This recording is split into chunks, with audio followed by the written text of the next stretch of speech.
हक सच समाज ते सियासत, धर्म करम फर्ज ही इबादत। यह है तुहाडी आवाज दी ताकत। Punjabi radio USA. Punjabi radio USA. Punjabi radio USA ਸੁਣ ਰਹੇ ਸਾਡੇ ਸਾਰੇ ਹੀ ਮਾਣਯੋਗ ਸਰੋਤਿਆਂ ਦਾ ਮੇਰੇ ਵੱਲੋਂ ਯਾਨੀ ਕਿ ਹਰਵਿੰਦਰ ਸਿੰਘ ਕੰਗ ਵੱਲੋਂ ਨਿੱਘਾ ਜੀ ਆਇਆਂ ਨੂੰ ਤੇ ਪਿਆਰ ਭਰੀ ਨਿੱਘੀ ਸਤਿ ਸ਼੍ਰੀ ਅਕਾਲ।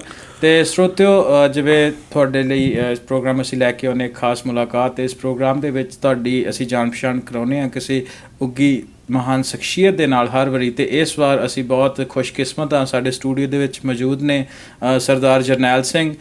ਸਰਦਾਰ ਜਰਨੈਲ ਸਿੰਘ ਹੁਣੀ ਕਿਸੇ ਜਾਣ ਪਛਾਣ ਦੇ ਮੁਹਤਾਜ ਨਹੀਂ ਹੈਗੇ। ਤੁਹਾਨੂੰ ਸਾਰਿਆਂ ਨੂੰ ਹੀ ਪਤਾ ਕਿ ਸਿੱਖ ਕੌਮ ਨੂੰ ਇਹਨਾਂ ਦੀ ਕਾਫੀ ਦੇਣ ਹੈਗੀ ਆ। ਜਿਹੜਾ 1984 ਦੇ ਰੋਜ਼ ਦੇ ਵਿੱਚ ਇਹਨਾਂ ਜਿਹੜਾ ਹੋਮ ਮਿਨਿਸਟਰ ਸੀ ਉਸ ਟਾਈਮ ਦੇ ਪੀ ਚਿਦੰਬਰਮ, ਉਹਨਾਂ ਦੇ ਵੱਲ ਰੋਜ਼ ਦੇ ਤੌਰ 'ਤੇ ਜੁੱਤੀ ਸੁੱਟ ਕੇ ਆਪਣੇ 1984 ਦੇ ਜਿਹੜੇ ਕਤਲੇਆਮ ਸੀ ਉਹਨਾਂ ਨੂੰ ਸਜ਼ਾਵਾਂ ਨਾ ਦਿੱਤੇ ਜਾਣ ਦਾ ਦੇ ਵਿੱਚ ਰੋਸ ਪ੍ਰਗਟਾਵਾ ਕੀਤਾ ਸੀ। ਅੱਜ ਸਾਡੇ ਨਾਲ ਸਟੂਡੀਓ ਦੇ ਵਿੱਚ ਮੌਜੂਦ ਨੇ ਅਤੇ ਨਿੱਘਾ ਜੀ ਆਇਆਂ ਨੂੰ ਕਹਿੰਦੇ ਹਾਂ ਸਤਿ ਸ਼੍ਰੀ ਅਕਾਲ ਜੀ। ਵਾਹਿਗੁਰੂ ਖਾਲਸਾ ਫਤਿਹ ਜੀ। ਖਾਲਸਾ ਵਾਹਿਗੁਰੂ ਜੀ ਫਤਿਹ ਜੀ। ਅਤੇ ਜਰਨੈਲ ਸਿੰਘ ਜੀ, ਜਿਵੇਂ ਕਿ ਤੁਸੀਂ ਪੰਜਾਬੀ ਰੇਡੀਓ ਦੇ ਮਾਧਿਅਮ ਦੇ ਰਾਹੀਂ ਸਾਡੇ ਸਰੋਤਿਆਂ ਨਾਲ ਪਹਿਲੀ ਵਾਰ ਰੂਬਰੂ ਹੋ ਰਹੇ ਹੋ, ਮੈਂ ਚਾਹੁੰਦਾ ਕਿ ਥੋੜ੍ਹੇ ਸਮੇਂ ਦੇ ਵਿੱਚ ਤੁਸੀਂ ਆਪਣੇ ਬਾਰੇ ਸਰੋਤਿਆਂ ਨੂੰ ਜਾਣਕਾਰੀ ਦਿਓ, ਆਪਣੇ ਮੁੱਢਲੇ ਜੀਵਨ ਬਾਰੇ, ਆਪਣੇ ਜਨਮ ਬਾਰੇ। ਮੁੱਢਲਾ ਜੀਵਨ, ਮੈਂ ਦਿੱਲੀ 'ਚ ਪੈਦਾ ਹੋਇਆ ਜੀ। ਅਤੇ ਸਾਡਾ ਪਰਿਵਾਰ ਜਿਹੜਾ ਸੀ ਉਹ 1947 ਦੀ ਵੰਡ ਵੇਲੇ, ਉਸ ਵੇਲੇ ਲਾਹੌਰ ਵਾਲੇ ਪਾਸਿਓਂ ਇੱਧਰੋਂ ਆਇਆ ਸੀ, ਜਿਹੜੇ ਪਿਤਾ ਜੀ ਵਾਲੇ ਪਾਸਿਓਂ ਜੀ। ਅਤੇ ਅਸੀਂ ਇੱਥੇ ਆ ਕੇ ਵਸੇ ਸੀ। ਉਸ ਵੇਲੇ ਸਾਰਾ ਕੁਝ ਉੱਜੜ ਗਿਆ ਸੀ ਅਤੇ ਇੱਥੇ ਹੀ ਮੇਰਾ ਆਪਣਾ ਬਚਪਨ ਸਾਰਾ ਦਿੱਲੀ 'ਚ ਹੀ ਰਿਹਾ ਜੀ। ਅਤੇ ਜਦੋਂ 1984 ਦਾ ਇਹ ਘੱਲੂਘਾਰਾ ਹੋਇਆ ਜੀ, ਉਸ ਵੇਲੇ ਮੇਰੀ ਉਮਰ ਕੋਈ ਤਕਰੀਬਨ 11 ਕੁ ਸਾਲ ਸੀ। ਅਤੇ ਮੈਨੂੰ ਯਾਦ ਹੈ ਕਿ ਜਦੋਂ ਇਹ ਇੰਦਰਾ ਗਾਂਧੀ ਮਰੀ ਹੈ ਅਤੇ ਅਸੀਂ ਬੱਚੇ ਬੜੇ ਖੁਸ਼ ਸੀ ਕਿ ਵੀ ਚਲੋ ਸਾਨੂੰ ਇਹ ਉਸ ਵੇਲੇ ਇੰਨਾ ਉਹਦਾ ਕੀ ਮਤਲਬ ਇਹ ਨਹੀਂ ਸੀ ਪਤਾ ਹੁੰਦਾ, ਪਰ ਸਾਡੇ ਭਾਣੇ ਇੱਕ ਛੁੱਟੀ ਸੀ ਅਤੇ ਅਸੀਂ ਖੇਲਣ ਗਏ ਸੀ ਜੀ, ਅਤੇ ਫਿਰ ਭਰਾਵਾਂ ਦੇ ਨਾਲ। ਅਤੇ ਜਦੋਂ ਅਸੀਂ ਵਾਪਸੀ ਕਰ ਰਹੇ ਸੀ ਤਾਂ ਜਿਸ ਪਾਸੇ ਸਾਡਾ ਗੁਰਦੁਆਰਾ ਸਾਹਿਬ ਸੀ ਲੋਕਲ ਲਾਜਪਤ ਨਗਰ ਦਾ, ਉੱਥੇ ਅਸੀਂ ਦੇਖਿਆ ਕਿ ਉੱਥੇ ਅੱਗ ਲੱਗੀ ਹੋਈ ਹੈ, ਬੜਾ ਕਾਲਾ ਧੂੰਆਂ ਨਿਕਲ ਰਿਹਾ ਅਤੇ ਬੜਾ ਸ਼ੋਰ ਪੈ ਰਿਹਾ ਉੱਥੋਂ ਦੀ। ਉਹ ਨਾਲਾ ਸੀ ਇੱਕ ਛੋਟਾ ਜਿਹਾ ਬਰਸਾਤੀ, ਉਹਦੇ ਦੂਜੇ ਪਾਸੇ ਸੀ। ਅਤੇ ਸਾਡਾ ਸਕੂਲ ਵੀ ਜਿਹੜਾ ਸੀ ਨਾ ਉਹ ਉਸ ਵੇਲੇ ਗੁਰਦੁਆਰਾ ਸਾਹਿਬ ਦੇ ਵਿੱਚ ਹੀ ਹੁੰਦਾ ਸੀ, ਗੌਰਮੈਂਟ ਅਪਰੂਵਡ ਇੱਕ ਸਕੂਲ ਸੀ। ਅਤੇ ਸਾਨੂੰ ਬੜੀ ਹੈਰਾਨੀ ਹੋਈ ਕਿ ਇਹ ਕੀ ਰੌਲਾ ਪੈ ਰਿਹਾ ਅਤੇ ਇਹ ਕਿਉਂ ਅੱਗ ਲੱਗੀ ਹੋਈ ਹੈ ਗੁਰਦੁਆਰਾ ਸਾਹਿਬ ਦੇ ਉਸ ਪਾਸੇ। ਅਤੇ ਮੈਂ ਕਿਹਾ ਕਿ ਆਪਣੇ ਭਰਾ ਨੂੰ, ਚਰਨਜੀਤ ਨੂੰ, ਮੈਂ ਕਿਹਾ ਅਸੀਂ ਚੱਲ ਦੇਖ ਕੇ ਆਉਂਦੇ ਕੀ ਹੋ ਰਿਹਾ। ਅਤੇ ਉਹ ਰੱਬ ਦੀ ਨਿਯਤ ਤੋਂ ਕਹਿੰਦਾ ਕਿ ਨਹੀਂ, ਹੁਣ ਅਸੀਂ ਬਹੁਤ ਲੇਟ ਹੋ ਗਏ ਹਾਂ, ਸਵੇਰ ਦੇ ਅਸੀਂ ਖੇਲਣ ਗਏ ਸੀ, ਹੁਣ ਚਲੋ ਫਟਾਫਟ ਘਰ ਚੱਲੀਏ, ਮਾਂ ਨਾਰਾਜ਼ ਹੁੰਦੀ ਹੋਏਗੀ। ਪਤਾ ਨਹੀਂ ਜੇ ਅਸੀਂ ਉੱਥੋਂ ਕ੍ਰੋਸ ਕਰਕੇ ਉੱਧਰ ਨੂੰ ਚੱਲ ਜਾਂਦੇ ਅਤੇ ਮੈਂ ਸ਼ਾਇਦ ਤੁਹਾਡੇ ਕੋਲ ਬੈਠਾ ਹੁੰਦਾ ਕਿ ਨਹੀਂ ਬੈਠਾ ਹੁੰਦਾ। ਫਿਰ ਅਸੀਂ ਘਰ ਆ ਗਏ ਅਤੇ ਸਾਡੇ ਮਾਂ ਪਿਓ ਬੜੇ ਪਰੇਸ਼ਾਨ ਸੀ ਅਤੇ ਸਾਨੂੰ ਇੱਕ ਦੋ ਲਾਈਆਂ ਵੀ, ਕਿਉਂਕਿ ਉਹਨਾਂ ਨੂੰ ਚਿੰਤਾ ਹੋ ਰਹੀ ਸੀ ਕਿ ਸਵੇਰ ਦੇ ਕਿੱਥੇ ਗਏ ਹਾਂ। ਅਤੇ ਫਿਰ ਘਰ ਸਾਡਾ ਜਿਹੜਾ ਸੀ ਨਾ ਨਾਲੇ ਦੇ ਇਸ ਪਾਸੇ ਸੀ। ਉਸ ਤੋਂ ਬਾਅਦ ਅਸੀਂ ਦੇਖਿਆ ਉਹ ਜਿਹੜੇ ਲੁੱਟਾਂ ਪਾਟਾਂ ਕਰਦੇ ਸੀ, ਘਰਾਂ ਨੂੰ ਅੱਗਾਂ ਲਾਉਂਦੇ ਸੀ, ਉਹ ਸਾਡੇ ਉੱਥੋਂ ਨਿਕਲਦੇ ਪਏ ਸੀ ਸਾਹਮਣੋਂ। ਪਰ ਘਰ ਸਾਡਾ ਬਚ ਗਿਆ। ਪਰ ਇਹ ਸਾਨੂੰ ਪਤਾ ਕਈ ਦੁਕਾਨਾਂ ਸਿੰਘਾਂ ਦੀਆਂ ਉਹ ਉਹਨਾਂ ਨੇ ਲੁੱਟ ਲਈਆਂ, ਅੱਗਾਂ ਲਾ ਦਿੱਤੀਆਂ, ਕਈਆਂ ਨੂੰ ਮਾਰਿਆ। ਫਿਰ ਮੇਰੇ ਜਿਹੜਾ ਵੱਡਾ ਬ੍ਰਦਰ ਸੀ ਉਹਦੀ ਪੋਲੀਓ ਕਰਕੇ ਇੱਕ ਟੰਗ ਨਾ ਚੱਲਦੀ ਨਹੀਂ, ਉਨੀ ਜਾਨ ਨਹੀਂ ਉਹਦੇ 'ਚ। ਉਹ ਆਪਣੇ ਇੱਕ ਸਾਈਕਲ ਦੇ ਉੱਤੇ ਜਾ ਰਿਹਾ ਸੀ ਅਤੇ ਉਹਨੂੰ ਵੀ ਇਹਨਾਂ ਨੇ ਪਲਟਾ ਕੇ ਮਾਰਿਆ। ਅਤੇ ਜਾਨ ਤੋਂ ਤਾਂ ਨਹੀਂ ਮਾਰਿਆ ਪਰ ਉਹਨੂੰ ਵੀ ਬਹੁਤ ਸੱਟਾਂ ਵੱਜੀਆਂ। ਅਤੇ ਉਹ ਮੇਰੇ ਦਿਲ ਦੇ ਉੱਤੇ ਅੱਜ ਤੱਕ ਉਕਰੀ ਹੋਈ ਹੈ ਅਤੇ ਮੇਰੇ ਅੱਖਾਂ 'ਚ ਹੰਝੂ ਆ ਜਾਂਦੇ ਕਿ ਬਈ ਉਹਨੂੰ ਕਿਉਂ, ਜਿਹੜਾ ਆਪਣਾ ਸਰੀਰ ਦੇ ਤੌਰ 'ਤੇ ਥੋੜ੍ਹਾ ਜਿਹਾ ਲਾਚਾਰ ਸੀ ਅਤੇ ਉਹਦੇ 'ਤੇ ਵੀ ਇਹਨਾਂ ਨੇ ਇਹਨਾਂ ਨੂੰ ਤਰਸ ਨਹੀਂ ਆਇਆ। ਫਿਰ ਸਾਡੇ ਮਾਮਿਆਂ ਨੂੰ ਇਹਨਾਂ ਨੇ ਜਿਹੜੇ ਟੈਕਸੀ ਸਟੈਂਡਾਂ 'ਤੇ ਤਕਰੀਬਨ ਆਪਣੀ ਤਰਫੋਂ ਮਾਰ ਗਏ ਸੀ। ਫਿਰ ਸਾਡੀ ਮਾਸੀ ਰਹਿੰਦੀ ਉੱਥੇ ਸਫਦਰਜੰਗ ਐਨਕਲੇਵ ਦੇ ਕੋਲ, ਜੋਗਿੰਦਰ ਕੌਰ, ਅਤੇ ਉਹਨਾਂ ਨੇ ਆਪਣੇ ਘਰ ਲਿਆਉਂਦਾ ਅਤੇ ਡਾਕਟਰਾਂ ਕੋਲ ਜਦੋਂ ਲੈ ਕੇ ਗਏ ਹਸਪਤਾਲ, ਅਤੇ ਉਹਨਾਂ ਨੇ ਇਲਾਜ ਕਰਨ ਤੋਂ ਮਨਾ ਕਰਤਾ। ਅਤੇ ਮਤਲਬ ਮੇਰੇ ਬਚਪਨ ਤੋਂ ਮੇਰੇ ਦਿਲ 'ਚ ਸੱਟ ਵੱਜੀ ਕਿ ਬਈ ਡਾਕਟਰ ਜਿਹੜਾ ਉਹਦਾ ਕੰਮ ਤਾਂ ਇਲਾਜ ਕਰਨਾ ਜੀ, ਉਹ ਇਹ ਕਿਉਂ ਦੇਖ ਰਿਹਾ ਕਿ ਕੋਈ ਸਿੱਖ ਹੈ ਕਿ ਕੋਈ ਹਿੰਦੂ ਹੈ ਕਿ ਮੁਸਲਮਾਨ ਹੈ, ਅਤੇ ਉਹਨਾਂ ਨੇ ਇਲਾਜ ਕਰਨ ਤੋਂ ਇਨਕਾਰ ਕਰ ਦਿੱਤਾ। ਫਿਰ ਬੜੀ ਮੁਸ਼ਕਿਲ ਨਾਲ ਇੱਕ ਈਸਾਈ ਨਰਸ ਹੁੰਦੀ ਸੀ ਜਿਹੜੀ ਉੱਥੇ ਉਹਨਾਂ ਦੇ ਅਰਜਨ ਨਗਰ ਇਲਾਕੇ 'ਚ ਰਹਿੰਦੀ ਸੀ, ਉਹ ਰਾਤੀ ਉਹ ਵੀ ਛੁਪ ਕੇ ਆਉਂਦੀ ਸੀ, ਕਹਿੰਦੀ ਨਹੀਂ ਤਾਂ ਮੈਨੂੰ ਵੀ ਮਾਰਨਗੇ ਜੇ ਮੈਨੂੰ ਪਤਾ ਲੱਗ ਗਿਆ ਮੈਂ ਸਿੱਖਾਂ ਦਾ ਇਲਾਜ ਕਰਦੀ ਹਾਂ। ਅਤੇ ਉਹ ਰਾਤੀ ਆ ਕੇ ਪੱਟੀਆਂ ਪੁੱਟੀਆਂ ਬੰਨ੍ਹ ਜਾਂਦੀ ਹੁੰਦੀ ਸੀ। ਅਤੇ ਇਹ ਬਚਪਨ ਦੇ ਵਿੱਚ ਅਸੀਂ ਉਹ 84 ਮੇਰੇ ਦਿਲ ਦੇ ਉੱਤੇ ਉਕਰੀ ਹੋਈ ਹੈ। ਉਸ ਵੇਲੇ ਅਫਵਾਹਾਂ ਵੀ ਫੈਲਾ ਰਹੇ ਸੀ ਕਿ ਬਈ ਜੀ ਸਿੱਖਾਂ ਨੇ ਜੀ ਪਾਣੀ 'ਚ ਜ਼ਹਿਰ ਮਿਲਾ ਦਿੱਤਾ, ਜੀ ਇਹ ਕਰਤਾ, ਉਹ ਬਾਅਦ ਚੋਂ ਜੋ ਪਤਾ ਲੱਗਾ ਕਿ ਇਹ ਸਾਰੀਆਂ ਅਫਵਾਹਾਂ ਸੀ, ਤਾਂ ਕਿ ਜਿਹੜਾ ਕਤਲੇਆਮ ਹੋ ਰਿਹਾ ਉਹਨੂੰ ਲੈ ਕੇ ਸਿੱਖਾਂ ਦੇ ਪ੍ਰਤੀ ਕੋਈ ਵੀ ਜਿਹੜੀ ਇੱਕ ਕਹਿੰਦੇ ਨਾ ਕਿ ਭਾਵਨਾ, ਸਿੰਪੈਥੀ ਨਾ ਕ੍ਰੀਏਟ ਹੋ ਸਕੇ। ਤੇ ਇਹ ਅਫਵਾਹਾਂ ਪੁਲਿਸ ਆਪ ਫੈਲਾ ਰਹੀ ਸੀ।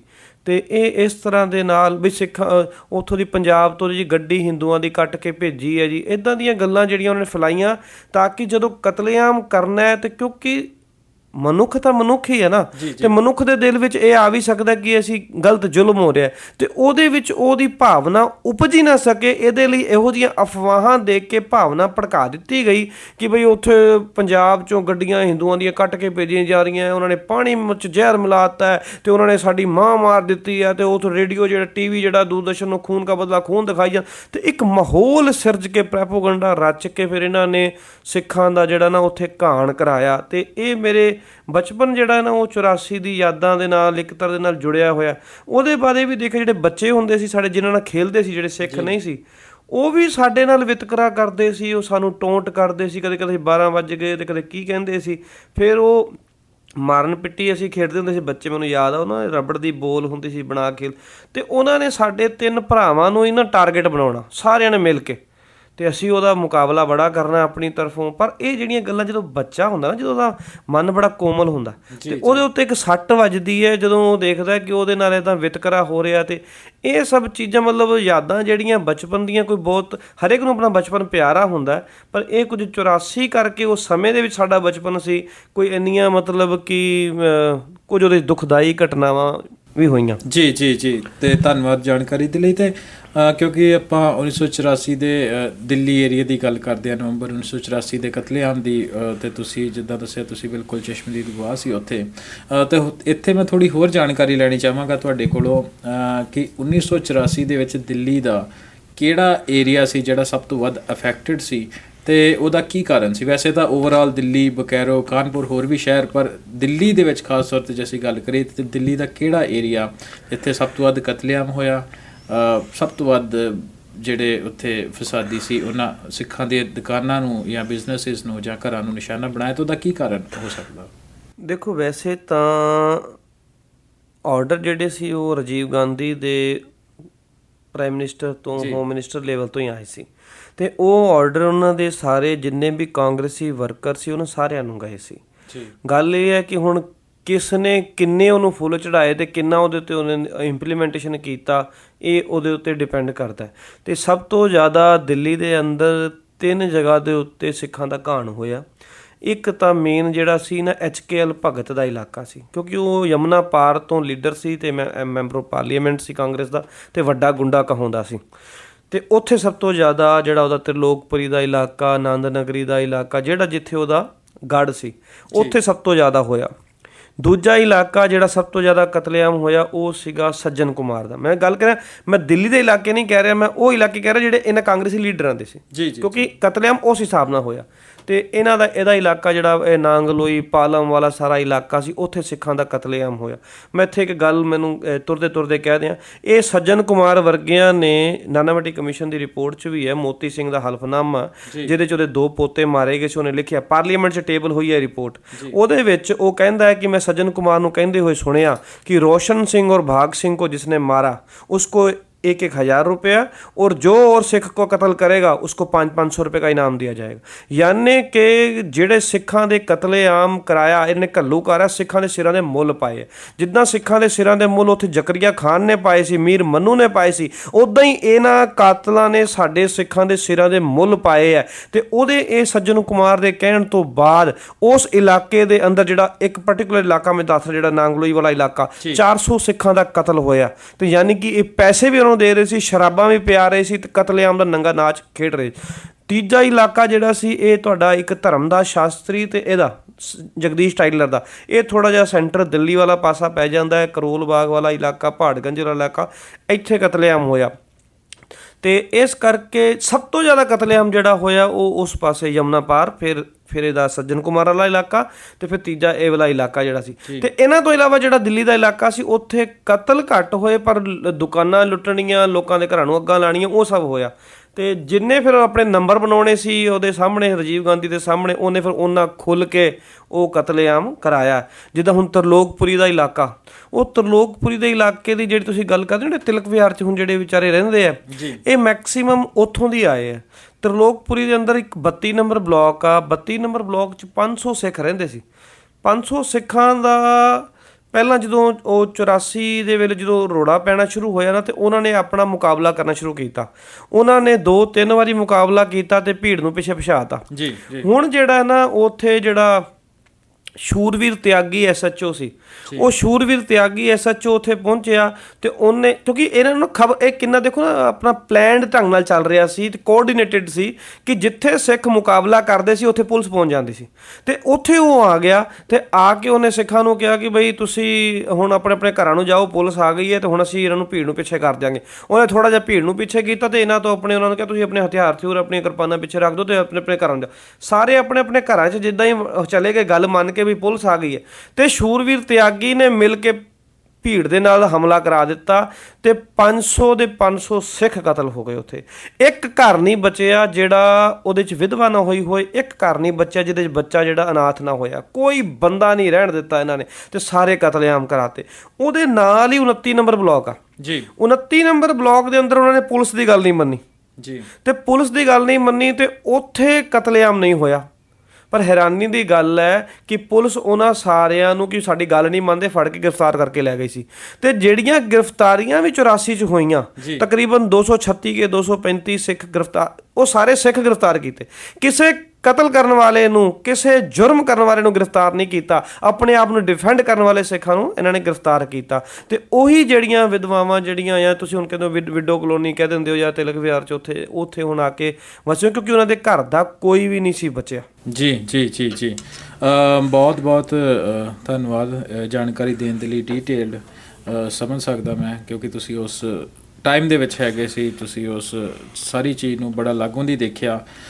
ਜਿਹੜਾ ਅਗਲਾ ਸਵਾਲ ਮੇਰਾ ਹੈਗਾ ਤੁਹਾਨੂੰ ਜਰਨੈਲ ਸਿੰਘ ਜੀ, ਇਹ ਹੈਗਾ ਕਿ ਤੁਹਾਡਾ ਜਰਨਲਿਜ਼ਮ ਦੇ ਵੱਲ ਜਿਹੜਾ ਝੁਕਾਅ ਹੈਗਾ ਉਹ ਕਿੱਦਾਂ ਬਣਿਆ? ਦੇਖੋ, ਮੇਰੇ ਤਾਂ ਜਿਹੜੇ ਪਰਿਵਾਰ ਆ ਸਾਡਾ ਜਿਹੜਾ, ਉਹਦੇ ਵਿੱਚ ਕਦੇ ਕਿਸੇ ਨੇ ਸੋਚਿਆ ਵੀ ਹੋਣਾ ਕਿ ਜਰਨਲਿਜ਼ਮ ਕੀ ਆ, ਤੇ ਕਿਸੇ ਨੇ ਕੋਈ ਜਰਨਲਿਸਟ ਹੈ ਵੀ ਨਹੀਂ। ਤੇ ਮੇਰਾ ਵੀ ਕੋਈ ਚੇਤਾ ਨਹੀਂ ਸੀ ਕਿ ਮੈਂ ਜਰਨਲਿਸਟ ਹੋਵਾਂਗਾ ਕਿ ਨਹੀਂ ਹੋਵਾਂਗਾ। ਮੇਰਾ ਧਿਆਨ 84 ਵੱਲ ਜ਼ਰੂਰ ਸੀ, ਕਿਉਂਕਿ ਬਚਪਨ ਦੀਆਂ ਯਾਦਾਂ ਸੀ ਅਤੇ ਕੁਝ ਕਰਨ ਦਾ ਇੱਕ ਜਜ਼ਬਾ ਜ਼ਰੂਰ ਸੀ। ਅਤੇ ਜਦੋਂ ਮੈਂ ਆਪਣੀ ਗ੍ਰੈਜੂਏਸ਼ਨ ਕਰ ਰਿਹਾ ਸੀ ਅਤੇ ਮੈਂ ਲਾਸਟ ਈਅਰ ਵਿੱਚ ਸੀ, ਮੈਂ ਕਿਤਾਬ ਪੜ੍ਹਨ ਵਾਸਤੇ ਦਿੱਲੀ ਪਬਲਿਕ ਲਾਇਬ੍ਰੇਰੀ ਹੈ, ਪੁਰਾਣੀ ਦਿੱਲੀ ਰੇਲਵੇ ਸਟੇਸ਼ਨ ਦੇ ਸਾਹਮਣੇ ਬੜੀ ਵੱਡੀ ਲਾਇਬ੍ਰੇਰੀ ਹੈ, ਅਤੇ ਮੈਂ ਉੱਥੇ ਕਿਤਾਬ ਪੜ੍ਹਨ ਗਿਆ ਸੀ। ਮੈਂ ਪੋਲੀਟੀਕਲ ਸਾਇੰਸ ਕਰ ਰਿਹਾ ਸੀ ਗ੍ਰੈਜੂਏਸ਼ਨ, ਅਤੇ ਮੈਂ ਉਹਦੀ ਕਿਤਾਬ ਪੜ੍ਹਦੇ ਪੜ੍ਹਦੇ ਮੈਨੂੰ ਇੱਕ ਪਾਸਾ ਲੱਭਾ। ਉੱਥੇ ਕਹਿੰਦੇ ਕਿ ਪਿਛਲੇ 3-4 ਦਹਾਕਿਆਂ ਦਾ ਨਾ ਰਿਕਾਰਡ ਪਿਆ ਅਖਬਾਰਾਂ ਦਾ ਜੀ। ਅਤੇ ਪਤਾ ਨਹੀਂ ਕੁਦਰਤ ਦੀ ਨੇਤ, ਮੇਰੇ ਪਹਿਲਾ ਸਵਾਲ ਮੇਰੇ ਦਿਮਾਗ 'ਚ ਆਇਆ ਕਿ 84 'ਚ ਕੀ ਹੋਇਆ ਸੀ। ਮੈਂ ਹੁਣ ਅੱਜ ਦੇਖਾਂ ਕਿ ਵੀ ਅਖਬਾਰਾਂ 'ਚ ਕੀ ਛਪਿਆ ਸੀ ਵੀ ਉਸ ਵੇਲੇ। ਮੇਰੇ ਅੰਦਰੋਂ ਇੱਕ ਕਿਊਰੀਓਸਿਟੀ ਹੁੰਦੀ ਸੀ ਕਿ 84 'ਚ ਕੀ ਹੋਇਆ ਜੀ। ਅਤੇ ਮੈਂ ਅੱਖੀਂ ਤਾਂ ਜੋ ਦੇਖਿਆ ਸੀ ਉਹ ਦੇਖਿਆ ਸੀ, ਪਰ ਹੋਰ ਕੀ ਹੋਇਆ, ਕੀ ਅਖਬਾਰਾਂ 'ਚ ਆਇਆ ਸੀ। ਅਤੇ ਮੈਂ ਉੱਥੇ ਉਹਦੇ ਬੰਡਲ ਉਹਨਾਂ ਦੇ ਵੱਡੇ ਵੱਡੇ ਐਂ ਪਲਟਦਾ ਰਿਹਾ ਅਤੇ ਮੈਂ ਬੜਾ ਨਿਰਾਸ਼ ਹੋਇਆ ਕਿ ਅਖਬਾਰਾਂ ਵਿੱਚ 84 ਦੇ ਬਾਰੇ ਕੁਝ ਵੀ ਨਹੀਂ ਸੀ। ਕਿਤੇ ਮਾੜੀ ਮੋਟੀ ਖਬਰ, ਇੱਕ ਸਿੰਗਲ ਕਾਲਮ ਕਿ ਬਈ ਦਿੱਲੀ ਵਿੱਚ ਜੀ ਛੁੱਟ-ਪੁੱਟ ਵਾਇਲੈਂਸ ਦੀਆਂ ਘਟਨਾਵਾਂ ਹੋਈਆਂ, ਹਿੰਸਾ ਦੀਆਂ, ਇੰਨੀਆਂ, ਬਸ ਇੰਨੀ ਕੁ, ਉਸ ਤੋਂ ਇਲਾਵਾ ਕੁਛ ਨਹੀਂ। ਮੈਂ ਹੈਰਾਨ ਹੋ ਗਿਆ। ਮੈਂ ਕਿਹਾ ਇੱਥੇ ਤਾਂ ਕੋਈ ਉਹ ਸ਼ਰਾਬ ਪਰੋਸਣ ਵਾਲੀ ਜੈਸਿਕਾ ਲਾਲ ਮਰ ਜੇ ਅਤੇ ਉਹਨੂੰ ਲੈ ਕੇ 10-10 ਸਾਲ ਤੱਕ ਰੋਜ਼ ਅਖਬਾਰਾਂ ਰੰਗੀਆਂ ਰਹਿੰਦੀਆਂ, ਅਤੇ ਹਜ਼ਾਰਾਂ ਕਤਲ ਹੋ ਗਏ ਦਿੱਲੀ ਦੇ ਵਿੱਚ, ਰਾਜਧਾਨੀ ਦੇ ਵਿੱਚ, ਕੋਈ ਖਬਰ ਹੀ ਨਹੀਂ। ਕੀ ਇਹ ਮੀਡੀਆ ਹੈ? ਕੀ ਇਹ ਪੱਤਰਕਾਰਿਤਾ ਹੈ? ਮਤਲਬ ਮੈਨੂੰ ਇੰਨਾ ਤਾਂ ਸਮਝ ਹੈ ਕਿ ਇੱਕ ਨਿਊਜ਼ ਹੁੰਦੀ ਹੈ, ਇੱਕ ਵਿਊਜ਼ ਹੁੰਦੇ ਨੇ। ਕਿਸੇ ਵੀ ਅਖਬਾਰ ਦੀ ਆਪਣੀ ਇੱਕ ਸੋਚਣੀ, ਇੱਕ ਵਿਚਾਰਧਾਰਾ ਹੋ ਸਕਦੀ ਹੈ। ਕਿਸੇ ਦੀ ਕਮਿਊਨਿਸਟਾਂ ਵੱਲ ਹੋ ਸਕਦੀ ਹੈ, ਕਿਸੇ ਦੀ ਰਾਈਟਿਸਟ ਵੱਲ ਹੋ ਸਕਦੀ ਹੈ, ਕਿਸੇ ਦੀ ਦੂਜੇ ਵੱਲ ਹੋ ਸਕਦੀ ਹੈ, ਪਰ ਖਬਰ ਦੇਣਾ ਉਹਨਾਂ ਦਾ ਜਿਹੜਾ ਨਾ ਡਿਊਟੀ ਹੈ। ਖਬਰ ਤਾਂ ਆਏਗੀ, ਅਖਬਾਰ 'ਚ ਖਬਰ ਤਾਂ ਹੋਣੀ ਚਾਹੀਦੀ ਹੈ। ਅਤੇ ਉਹ ਮੈਂ ਕਿਹਾ ਖਬਰ ਵੀ ਖਾ ਗਏ, ਇਹ ਨਹੀਂ ਹੋ ਸਕਦਾ ਸੀ। ਅਤੇ ਫਿਰ ਮੇਰੇ ਦਿਲ 'ਚ ਆਇਆ ਕਿ ਸਿੱਖਾਂ ਨੂੰ ਜਰਨਲਿਜ਼ਮ ਵੱਲ ਜਾਣਾ ਚਾਹੀਦਾ, ਮੇਨ ਸਟ੍ਰੀਮ ਮੀਡੀਆ ਵੱਲ, ਅਤੇ ਇਸ ਬਾਇਸ ਨੂੰ ਦੂਰ ਕਰਨ ਦੀ ਕੋਸ਼ਿਸ਼ ਕਰਨੀ ਚਾਹੀਦੀ ਹੈ। ਅਤੇ ਮੈਂ ਫਿਰ ਉਸ ਤੋਂ ਬਾਅਦ ਜਰਨਲਿਜ਼ਮ ਦੇ ਕੋਰਸ ਵਿੱਚ ਐਡਮਿਸ਼ਨ ਲਈ, ਨਾਲ ਮੈਂ ਆਪਣੀ MA ਸ਼ੁਰੂ ਕਰ ਦਿੱਤੀ ਪੋਲੀਟੀਕਲ ਸਾਇੰਸ ਵਿੱਚ ਹੀ। ਅਤੇ ਉਹਦੇ ਬਾਅਦ ਫਿਰ ਮੇਰਾ ਇੰਟਰਵਿਊ ਹੋਇਆ। ਇੰਟਰਵਿਊ 'ਚ ਵੀ ਸਵਾਲ ਉੱਦਾਂ ਦਾ ਹੀ ਆਇਆ ਸੀ ਕਿ ਬਈ ਹਾਂਜੀ ਤੁਸੀਂ ਜੇ ਪੰਜਾਬ 'ਚ ਜੋ ਹੋ ਰਿਹਾ ਜੀ ਉਹਦੇ ਬਾਰੇ ਦੱਸੋ। ਇੱਕ ਬੜਾ ਨਾ ਉਹ ਮਾਹੌਲ ਕ੍ਰੀਏਟ ਕੀਤਾ ਹੋਇਆ ਜੀ, ਜਿੱਦਾਂ ਸਿੱਖ ਹੀ ਧਾੜਵੀ ਹੈ, ਸਿੱਖ ਹੀ ਅੱਤਵਾਦੀ ਹੈ, ਸਿੱਖ ਹੀ ਇੱਦਾਂ ਦਾ। ਮੈਂ ਉਹਨੂੰ ਮੈਨੂੰ ਯਾਦ ਆ ਅੱਜ ਵੀ, ਮੈਂ ਬੀਬੀ ਨਾਗਪਾਲ ਸੀ ਇੰਟਰਵਿਊ ਲੈਣ ਵਾਲਾ, ਮੈਂ ਉਹਨੂੰ ਮੈਂ ਕਿਹਾ ਦੇਖੋ ਜੀ ਇਸ਼ੂਜ਼ ਠੀਕ ਨੇ, ਅਤੇ ਹਾਂ ਇਸ ਗੱਲ ਦੇ ਉੱਤੇ ਮੈਂ ਨਹੀਂ ਸਹਿਮਤ ਹੁੰਦਾ ਕਿ ਕਿਸੇ ਵੀ ਨਿਰਦੋਸ਼ ਨੂੰ ਮਾਰਿਆ ਜਾਏ। ਅਤੇ ਮੈਂ ਨਿਰਦੋਸ਼ ਜਦੋਂ ਮੈਂ ਕਹਿੰਦਾ ਉਹਦਾ ਮਤਲਬ ਹੁੰਦਾ ਉਹ ਭਾਵੇਂ ਪੁਲਿਸ ਮਾਰੇ ਅਤੇ ਉਹ ਭਾਵੇਂ ਕੋਈ ਮਾਰੇ, ਨਿਰਦੋਸ਼ ਕੋਈ ਨਹੀਂ ਮਰਨਾ ਚਾਹੀਦਾ, ਇਹ ਮੇਰੀ ਸੋਚਣੀ ਹੈ ਜੀ। ਅਤੇ ਉਸ ਤੋਂ ਬਾਅਦ ਮੇਰਾ ਉੱਥੇ ਐਡਮਿਸ਼ਨ ਹੋ ਗਿਆ ਅਤੇ ਮੈਂ ਜਰਨਲਿਜ਼ਮ ਉਸ ਤੋਂ ਬਾਅਦ ਕੀਤਾ, ਅਤੇ ਜਰਨਲਿਜ਼ਮ ਦੇ ਵਿੱਚ ਆਏ, ਬੜੀ ਮਿਹਨਤ ਨਾਲ ਆਪਣੀ ਇੱਕ ਥਾਂ ਬਣਾਈ, ਅਤੇ ਬਹੁਤ ਔਖਾ ਉੱਥੇ ਵੀ ਬੜੇ ਬਾਇਸ ਹੈ ਨੈਸ਼ਨਲ ਮੀਡੀਆ 'ਚ। ਉਹ ਇੱਕ ਤਰ੍ਹਾਂ ਨਾ ਇੱਕ ਅਦਾਰਾ ਉਹਨਾਂ ਦਾ ਇੱਕ ਬਣਿਆ ਹੋਇਆ ਕਿ ਆਪਣਾ ਨਾ ਉਹ ਛੱਡਣਾ ਨਹੀਂ ਚਾਹੁੰਦੇ, ਅਤੇ ਹੋਰ ਕਿਸੇ ਦੀ ਐਂਟਰੀ ਬੜੀ ਔਖੀ ਹੁੰਦੀ ਹੈ ਉੱਥੇ। ਅਤੇ ਉਹ ਕੀਤਾ 15 ਕੁ ਸਾਲ ਮੈਂ ਹਿੰਦੁਸਤਾਨ ਦੀ ਪਾਰਲੀਮੈਂਟ ਵੀ ਕਵਰ ਕੀਤੀ, ਡਿਫੈਂਸ ਵੀ ਕਵਰ ਕੀਤਾ, ਹੋਮ ਮਿਨਿਸਟਰੀ ਵੀ ਕਵਰ ਕੀਤੀ ਹੈ। ਜਿਹੜੇ ਮੋਦੀ ਉਸ ਵੇਲੇ ਜਨਰਲ ਸੈਕਟਰੀ ਹੁੰਦਾ ਸੀ ਬੀਜੇਪੀ ਦਾ, ਮੈਂ ਤਾਂ ਵੀ ਕਵਰ ਕੀਤਾ। ਅਤੇ ਜਿਹੜਾ ਹੁਣ ਰਾਸ਼ਟਰਪਤੀ ਹੈ ਚੀਨ ਦਾ ਪ੍ਰਣਬ ਮੁਖਰਜੀ, ਇਹ ਉਸ ਵੇਲੇ ਡਿਫੈਂਸ ਮਿਨਿਸਟਰ ਸੀ, ਮੈਂ ਡਿਫੈਂਸ ਕਵਰ ਕਰਦਾ ਸੀ। ਅਤੇ ਮੈਂ ਇਕੱਲਾ ਜਰਨਲਿਸਟ ਸੀਗਾ ਜਿਹੜਾ ਉਸ ਵੇਲੇ ਗਿਆ ਸੀ ਇਹਦੇ ਨਾਲ ਮਾਸਕੋ 'ਚ, ਜਦੋਂ ਸਮਝੌਤਾ ਹੋਇਆ ਇੰਡੀਆ ਰਸ਼ੀਆ ਦਾ ਇੱਕ ਫਾਈਟਰ ਪਲੇਨ ਨੂੰ ਲੈ ਕੇ। ਅਤੇ ਫਿਰ 2008 'ਚ ਆਪਾਂ ਜਦੋਂ ਬੋਇੰਗ ਕੰਪਨੀ ਨੇ ਇੱਥੇ ਅਮਰੀਕਾ 'ਚ ਵੀ ਬੁਲਾਇਆ ਸੀ, ਅਤੇ ਮੈਂ ਉਹ ਤਕਰੀਬਨ 6 ਜਰਨਲਿਸਟ ਆਏ ਸੀ, ਅਤੇ 6 'ਚੋਂ ਮੈਂ ਇੱਕ ਸੀ ਜਿਹੜਾ ਬੋਇੰਗ ਕੰਪਨੀ ਨੇ ਇੱਥੇ ਬੁਲਾਇਆ ਸੀ। ਅਤੇ ਆਪਣੇ ਆਪਣਾ ਲੈਮੂਰ ਬੇਸ ਹੈ ਜਿਹੜੇ ਅਮਰੀਕਾ ਨੇ ਆਪਣੇ ਜਦੋਂ ਆਪਣੇ ਸਾਰੇ ਫਾਈਟਰ ਸਾਨੂੰ ਦਿਖਾਏ ਸੀ, ਅਤੇ ਕਿਹੜੇ ਕਿਹੜੇ ਕੀ ਆ ਕੀ ਨਹੀਂ। ਐਨੀਵੇ ਉਹ ਇੱਕ ਡਿਫਰੈਂਟ ਗੱਲ ਆ। ਅਤੇ ਉਹ ਮੇਰੇ ਦਿਲ 'ਚ ਹਮੇਸ਼ਾ ਸੀ ਕਿ ਇੱਕ ਜਰਨਲਿਜ਼ਮ 'ਚ ਆਇਆ ਸੀ, ਅਤੇ ਮੇਰੇ ਅੰਦਰ ਹਮੇਸ਼ਾ ਪੈਸ਼ਨ ਸੀ 84 ਵਾਰ ਖਬਰਾਂ ਲਿਖਦੇ ਰਹੇ। ਜਦੋਂ ਸੰਨ 2000 ਦੇ ਵਿੱਚ ਬੀਜੇਪੀ ਦੀ ਗੌਰਮੈਂਟ ਬਣੀ ਆ, ਅਤੇ ਪਾਰਲੀਮੈਂਟ ਵਿੱਚ ਪਹਿਲੀ ਵਾਰੀ ਗੱਲ ਹੋਈ ਹੈ ਕਿ ਬਈ ਕਮਿਸ਼ਨ ਬਣਨਾ ਚਾਹੀਦਾ।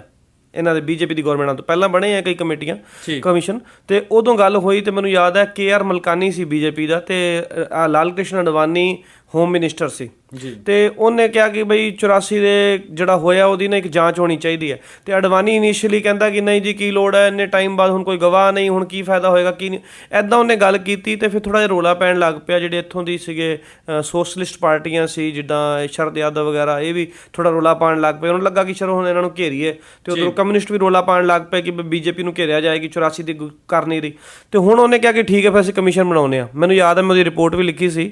ਫਿਰ ਉਹ ਇੱਕ ਕਮਿਸ਼ਨ ਬਣਾਉਣ ਦੀ ਗੱਲ ਹੋਈ, ਨਾਨਾਵਟੀ ਕਮਿਸ਼ਨ ਬਣਾਇਆ ਗਿਆ ਜੀ। ਅਤੇ ਨਾਨਾਵਟੀ ਕਮਿਸ਼ਨ ਦੇ ਵੇਲੇ ਜਦੋਂ ਜਿਹੜੀਆਂ ਐਫੀਡੇਵਿਟਸ ਆ ਰਹੇ ਸੀ, ਮੈਂ ਉਹਦੇ 'ਤੇ ਵੀ ਖਬਰਾਂ ਲਿਖਦਾ ਰਿਹਾ।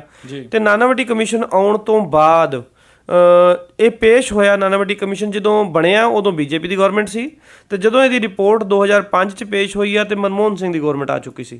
ਇੱਕ ਗੱਲ ਹੁੰਦੀ ਹੈ ਕਿ ਜਦੋਂ ਪਾਰਲੀਮੈਂਟ ਕੋਈ ਫੈਸਲਾ ਕਰਦੀ ਹੈ, ਕੋਈ ਕਮਿਸ਼ਨ ਬਣਾਉਂਦੀ ਹੈ, ਅਤੇ ਉਹ ਫਿਰ ਸਰਕਾਰਾਂ ਬਦਲ ਜਾ ਉਹਦੇ ਨਾਲ ਫਰਕ ਨਹੀਂ ਪੈਂਦਾ ਹੁੰਦਾ, ਉਹ ਰਿਪੋਰਟ ਉਹਦੀ ਪਾਰਲੀਮੈਂਟ 'ਚ ਟੇਬਲ ਹੁੰਦੀ ਹੈ। ਜਦੋਂ ਪਾਰਲੀਮੈਂਟ 'ਚ ਟੇਬਲ ਹੋਈ ਰਿਪੋਰਟ, ਅਤੇ ਮੈਂ ਉਦੋਂ ਵੀ ਪਾਰਲੀਮੈਂਟ ਕਵਰ ਕਰ ਰਿਹਾ ਸੀ, ਅਤੇ ਮੈਨੂੰ ਯਾਦ ਹੈ ਕਿ ਹੋਮ ਮਿਨਿਸਟਰ ਸੀ ਸ਼ਿਵਰਾਜ ਪਾਟਿਲ, ਅਤੇ ਸ਼ਿਵਰਾਜ ਪਾਟਿਲ ਨੇ ਜਦੋਂ ਪਾਰਲੀਮੈਂਟ 'ਚ ਰਿਪੋਰਟ ਕੋਈ ਆਉਂਦੀ ਹੈ ਨਾ, ਪੇਸ਼ ਹੁੰਦੀ ਹੈ, ਅਤੇ ਉਹ ਸਰਕਾਰ ਦੀ ਇੱਕ ਜ਼ਿੰਮੇਵਾਰੀ ਹੁੰਦੀ ਹੈ ਕਿ ਉਹਦੇ 'ਤੇ ਦੱਸੇ ਕਿ ਉਹਨੇ ਕਾਰਵਾਈ ਕੀ ਕੀਤੀ। ਉਹਨੂੰ ਕਹਿੰਦੇ ਐਕਸ਼ਨ ਟੇਕਨ ਰਿਪੋਰਟ।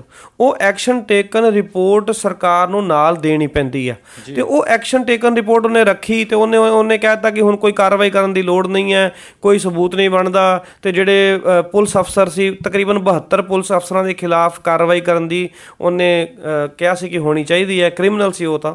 ਅਤੇ ਪਰ ਇਹਨੇ ਮਨਾ ਕਰਤਾ, ਕਹਿੰਦਾ ਉਹ ਹੁਣ ਰਿਟਾਇਰ ਹੋ ਗਏ। ਅਤੇ ਮੈਨੂੰ ਯਾਦ ਹੈ ਕਿ ਉਦੋਂ ਫਿਰ ਓਪੋਜੀਸ਼ਨ ਨੇ ਵੀ ਬੜੀ ਸ਼ੋਰ ਮਚਾਉਣਾ ਸ਼ੁਰੂ ਕੀਤਾ, ਅਤੇ ਪ੍ਰਾਈਮ ਮਿਨਿਸਟਰ ਮਨਮੋਹਨ ਸਿੰਘ ਉਦੋਂ ਬੈਠੇ ਸੀ, ਅਤੇ ਫਿਰ ਇਹ ਖੜੇ ਹੋਏ ਨਾ ਜਵਾਬ ਇੰਟਰਵੀਨ ਕੀਤਾ ਵਿੱਚ ਬਹਿਸ ਦੇ। ਫਿਰ ਕਹਿੰਦੇ ਕਿ ਆਈ ਬੋ ਮਾਈ ਹੈਡ ਇਨ ਸ਼ੇਮ, ਮੈਨੂੰ ਯਾਦ ਆ, ਕਹਿੰਦੇ ਮੇਰਾ ਸ਼ਰਮ ਨਾਲ ਸਿਰ ਝੁਕਦਾ। ਅਤੇ ਮੈਂ ਜਿਹੜਾ ਜਗਦੀਸ਼ ਟਾਈਟਲਰ ਇਹਨਾਂ ਦੀ ਮਿਨਿਸਟਰੀ 'ਚ ਸੀਗਾ, ਓਵਰਸੀਜ਼ ਮਿਨਿਸਟਰ ਸੀ ਸਾਜ ਉਸ ਵੇਲੇ, ਅਤੇ ਇਹਨਾਂ ਨੇ ਕਿਹਾ ਕਿ ਅਸੀਂ ਉਹਨੂੰ ਸਟੈਪ ਡਾਊਨ ਕਰਨ ਵਾਸਤੇ ਕਹਿ ਦਿੱਤਾ। ਅਤੇ ਜਿਹਦੇ ਖਿਲਾਫ ਇਸ ਰਿਪੋਰਟ 'ਚ ਹੈ ਉਹਦੇ ਬੇਸ ਦੇ ਉੱਤੇ ਅਸੀਂ CBI ਨੂੰ ਕਹਾਂਗੇ ਕਿ ਜਾਂਚ ਕਰਕੇ ਕੇਸ ਕਰੇ। ਅਤੇ ਮੈਂ ਸੱਚ ਦੱਸਾਂ ਤਾਂ ਮੈਂ ਇੱਕ ਐਜ਼ ਏ ਜਰਨਲਿਸਟ ਮੈਨੂੰ ਇੱਕ ਥੋੜ੍ਹਾ ਜਿਹਾ ਸੰਤੁਸ਼ਟੀ ਦਾ ਭਾਵ ਹੋਇਆ ਸੀ ਕਿ ਚਲੋ ਇੰਨੇ ਸਾਲਾਂ 25 ਸਾਲਾਂ ਬਾਅਦ ਸਹੀ ਘੱਟੋ ਘੱਟ ਕੋਈ ਜਿਹੜਾ 21 ਸਾਲ ਸੀ ਉਦੋਂ ਸ਼ਾਇਦ 2005, ਅਤੇ ਇੰਨੇ ਸਾਲ ਬਾਅਦ ਸੀ ਕੋਈ ਪ੍ਰਾਈਮ ਮਿਨਿਸਟਰ ਸੀ, ਉਹਨੇ ਘੱਟੋ ਘੱਟ ਅੱਗੇ ਕਿਹਾ ਤੇ ਹੈ ਕਿ ਅਸੀਂ ਇਹਦੇ 'ਚ ਕਾਰਵਾਈ ਕਰਾਂਗੇ। ਅਤੇ ਪਰ ਹੈਰਾਨੀ ਦੀ ਗੱਲ ਇਹ ਹੈ ਕਿ 2005 ਵਿੱਚ ਪ੍ਰਾਈਮ ਮਿਨਿਸਟਰ ਮਨਮੋਹਨ ਸਿੰਘ ਵਾਅਦਾ ਕਰਦੇ ਅਸੀਂ ਕਾਰਵਾਈ ਕਰਾਂਗੇ, ਸੱਜਣ ਕੁਮਾਰ ਟਾਈਟਲਰ ਅਤੇ ਭਗਤ ਦੇ ਖਿਲਾਫ ਕੇਸ ਚਲਾਵਾਂਗੇ, CBI ਨੂੰ ਕਵਾਂਗੇ। ਪਰ 2009 ਦਾ ਇਲੈਕਸ਼ਨ ਆ ਜਾਂਦਾ ਹੈ, ਪਰ ਕੋਈ ਕਾਰਵਾਈ ਨਹੀਂ ਕਰਦੇ। ਕੀ ਦਬਾਅ ਹੈ ਤੁਸੀਂ ਸਮਝ ਸਕਦੇ ਹੋ। ਅਤੇ ਇਹਨਾਂ ਨੇ 2009 ਦਾ ਇਲੈਕਸ਼ਨ ਅਨਾਊਂਸ ਹੋ ਗਿਆ। ਇਲੈਕਸ਼ਨ ਅਨਾਊਂਸ ਹੋਣ ਤੋਂ ਬਾਅਦ ਸਰਕਾਰ ਕਦੇ ਵੀ ਕੋਈ ਵੱਡਾ ਫੈਸਲਾ ਨਹੀਂ ਕਰਦੀ ਹੁੰਦੀ। ਇਹ ਉਹਦਾ ਇੱਕ ਮਾਡਲ ਕੋਡ ਆਫ ਕੰਡਕਟ ਹੈ ਇਲੈਕਸ਼ਨ ਦਾ।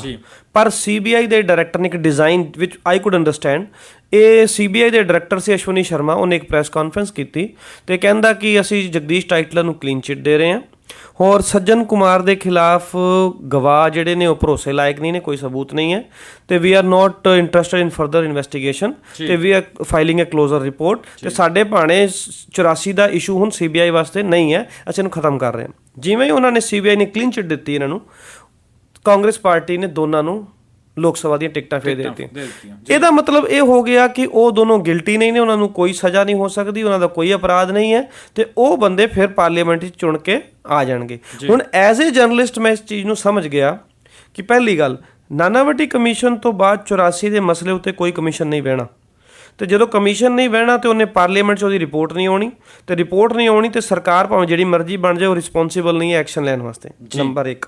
ਨੰਬਰ 2, ਜੇ ਇਹਨੂੰ ਸੀਬੀਆਈ ਤੋਂ ਉੱਪਰ ਕੋਈ ਜਾਂਚ ਏਜੰਸੀ ਇੰਡੀਆ 'ਚ ਨਹੀਂ ਹੈ, ਟੌਪ ਮੋਸਟ ਏਜੰਸੀ ਹੈ, ਜੇ ਉਹਨੇ ਕਲੀਨ ਚਿੱਟ ਦੇ ਦਿੱਤੀ ਹੈ, ਕੋਰਟ 'ਚ ਫਾਈਲ ਕਰ ਦਿੱਤੀ ਤਾਂ ਫਿਰ ਤੁਸੀਂ ਸਮਝ ਲਓ ਕਿ ਉਹਨਾਂ ਨੂੰ ਕੋਈ ਸਜ਼ਾ ਦਵਾ ਨਹੀਂ ਸਕਦਾ। ਨੰਬਰ 3, ਜੇ ਉਹ ਦੋਨੋਂ ਹੁਣ ਟਿਕਟਾਂ ਮਿਲ ਕੇ ਪਾਰਲੀਮੈਂਟ 'ਚ ਆ ਗਏ, ਉਹਨਾਂ ਦੇ ਪ੍ਰਿਵਿਲੇਜਸ ਹੋ ਜਾਣਗੇ, ਉਹਨਾਂ ਨੂੰ ਗ੍ਰਿਫਤਾਰ ਵੀ ਕਰਨਾ ਹੋਵੇ, ਸਪੀਕਰ ਤੋਂ ਆਗਿਆ ਲੈਣੀ ਪਏਗੀ ਤੇ ਉਹ ਇੱਕ ਰੂਲਿੰਗ ਉਹਦਾ ਹਿੱਸਾ ਬਣ ਜਾਣਗੇ ਤੇ ਇਸ ਤਰ੍ਹਾਂ ਦੇ ਨਾਲ ਤਾਂ 84 ਦਾ ਇਸ਼ੂ ਹਮੇਸ਼ਾ ਲਈ ਭੋਗ ਪੈ ਜਾਏਗਾ।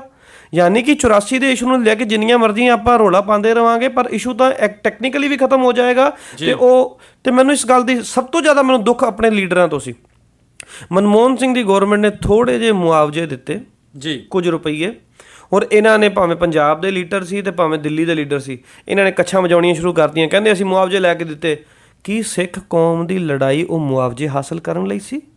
ਕੀ ਅਸੀਂ ਕਦੇ ਮੀਰ ਮੰਨੂ ਤੋਂ ਮੁਆਵਜ਼ੇ ਖਾਧੇ? ਕੀ ਅਸੀਂ ਕਦੇ ਜ਼ਕਰੀਆ ਖਾਨ ਤੋਂ ਮੁਆਵਜ਼ੇ ਖਾਧੇ? ਕੀ ਅਸੀਂ ਕਦੇ ਅਹਿਮਦ ਸ਼ਾਹ ਅਬਦਾਲੀ ਤੋਂ ਮੁਆਵਜ਼ੇ ਖਾਧੇ? ਤੇ ਜੇ ਸਿੱਖ ਕੌਮ ਨੇ ਉਹਨਾਂ ਕਾਤਲਾਂ ਤੋਂ ਜਿਹਨੇ ਕਤਲ ਕਰਾਇਆ ਉਹਨਾਂ ਤੋਂ ਕਦੇ ਰੁਪਈਏ ਠੀਕਰੀਆਂ ਲਈਆਂ ਹੁੰਦੀਆਂ ਤੇ ਕੀ ਅਸੀਂ ਅੱਜ ਕਹਿ ਦਿੰਦੇ ਕਿ ਅਸੀਂ ਪ੍ਰਾਊਡ ਟੂ ਬੀ ਸਿੱਖ ਹਾਂ, ਕਿ ਅਸੀਂ ਕਦੇ ਮਾਣ ਕਰਦੇ ਆਪਣੇ ਸਿੱਖ ਇਤਿਹਾਸ ਦੇ ਉੱਤੇ? ਤੇ ਇਹ ਸਾਡੇ ਸਿੱਖ ਇਤਿਹਾਸ ਨੂੰ ਪੈਰਾਂ 'ਚ ਰੋਲ ਰਹੇ ਸੀ ਤੇ ਉਸ ਵੇਲੇ ਇਹ ਜਿਹੜੇ ਮੇਰੇ ਦਿਲ 'ਚ ਸੀ ਕਿ ਇਹ ਅਗਰ ਇਹ ਇਤਿਹਾਸ ਬਣ ਗਿਆ ਸਿੱਖ ਕੌਮ ਦਾ ਤੇ ਆਉਣ ਵਾਲੀਆਂ ਪੀੜ੍ਹੀਆਂ ਨੇ ਨਾਜ਼ ਨਹੀਂ ਕਰਨਾ ਆਪਣੀ ਸਿੱਖੀ ਦੇ ਉੱਤੇ, ਉਹਨਾਂ ਨੇ ਕਹਿਣਾ ਸਿੱਖ ਕਤਲੇਆਮ ਹੋਇਆ, ਹਜ਼ਾਰਾਂ ਸਿੱਖ ਮਾਰੇ ਗਏ, ਇਹ ਨਿਆਂ ਤਾਂ ਲੈ ਨਹੀਂ ਸਕੇ, ਕੁਝ ਕਰ ਨਹੀਂ ਸਕੇ, 2-2 ਰੁਪਈਏ ਦਿੱਤੇ ਤੇ ਚੁੱਪ ਕਰ ਗਏ ਸੀ। ਐਦਾਂ ਦੇ ਵੀ ਸਿੱਖ ਕਦੇ ਹੋਏ ਆ। ਇਹ ਜਿਹੜੀ ਸੱਟ ਸੀ ਨਾ ਮੇਰੇ ਦਿਲ 'ਚ ਬਾਰ-ਬਾਰ ਆਵਾਜ਼। ਇੰਨੇ ਨੂੰ ਹੀ 2 ਅਪ੍ਰੈਲ 2009 ਨੂੰ ਹੋਮ ਮਿਨਿਸਟਰ ਪੀ ਚਿਦੰਬਰਮ ਨੂੰ ਇੱਕ ਪ੍ਰੈਸ ਕੋਰਸਪੋਂਡੈਂਟ ਆ ਪੀਟੀਆਈ ਦਾ, ਪੀਟੀਆਈ ਇੰਡੀਆ ਦੀ ਸਭ ਤੋਂ ਵੱਡੀ ਨਿਊਜ਼ ਏਜੰਸੀ ਹੈ, ਪ੍ਰੈਸ ਟਰਸਟ ਆਫ ਇੰਡੀਆ, ਉਹਨੇ ਪੁੱਛਿਆ ਕਿ ਇਹਨੂੰ ਕਲੀਨ ਚਿੱਟ ਦਿੱਤੀ ਹੈ, ਤੁਸੀਂ ਕੀ ਬੋਲਦੇ ਹੋ?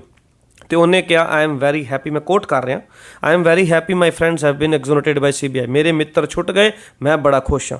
ਹੁਣ ਇੱਕ ਹੋਮ ਮਿਨਿਸਟਰ ਹੋਵੇ ਕੰਟਰੀ ਦਾ ਜਿਹਦਾ ਕੰਮ ਹੈ ਇੰਟਰਨਲ ਸਿਕਿਉਰਿਟੀ ਨੂੰ ਬਚਾ ਕੇ ਰੱਖਣਾ, ਜਿਹਦਾ ਮੇਨਟੇਨ ਕਰਨਾ, ਜਿਹਦਾ ਕੰਮ ਆ ਕਿ ਕੋਈ ਦੰਗਾ ਫਸਾਦ, ਕੋਈ ਕਮਿਊਨਲ ਰਾਈਟ, ਕੋਈ ਕੁਝ ਨਾ ਹੋਵੇ, ਜਿਹਦੇ ਅੰਡਰ ਸਾਰੀ ਪੁਲਿਸ ਆਉਂਦੀ ਹੈ, CRPF ਆਉਂਦੀ ਆ, ਉਹ ਬੰਦਾ ਉਸ ਗੱਲ ਤੇ ਖੁਸ਼ੀ ਜਤਾ ਰਿਹਾ ਹੈ ਕਿ ਉਹ ਹਜ਼ਾਰਾਂ ਕਾਤਲ ਜਦੋਂ ਲਾਅ ਐਂਡ ਆਰਡਰ ਪੂਰਾ ਫੇਲ ਹੋ ਗਿਆ ਕੰਟਰੀ ਦਾ ਤੇ ਉਹ ਬਚ ਰਹੇ ਨੇ ਤੇ ਕਹਿੰਦਾ ਮੈਂ ਖੁਸ਼ ਹਾਂ।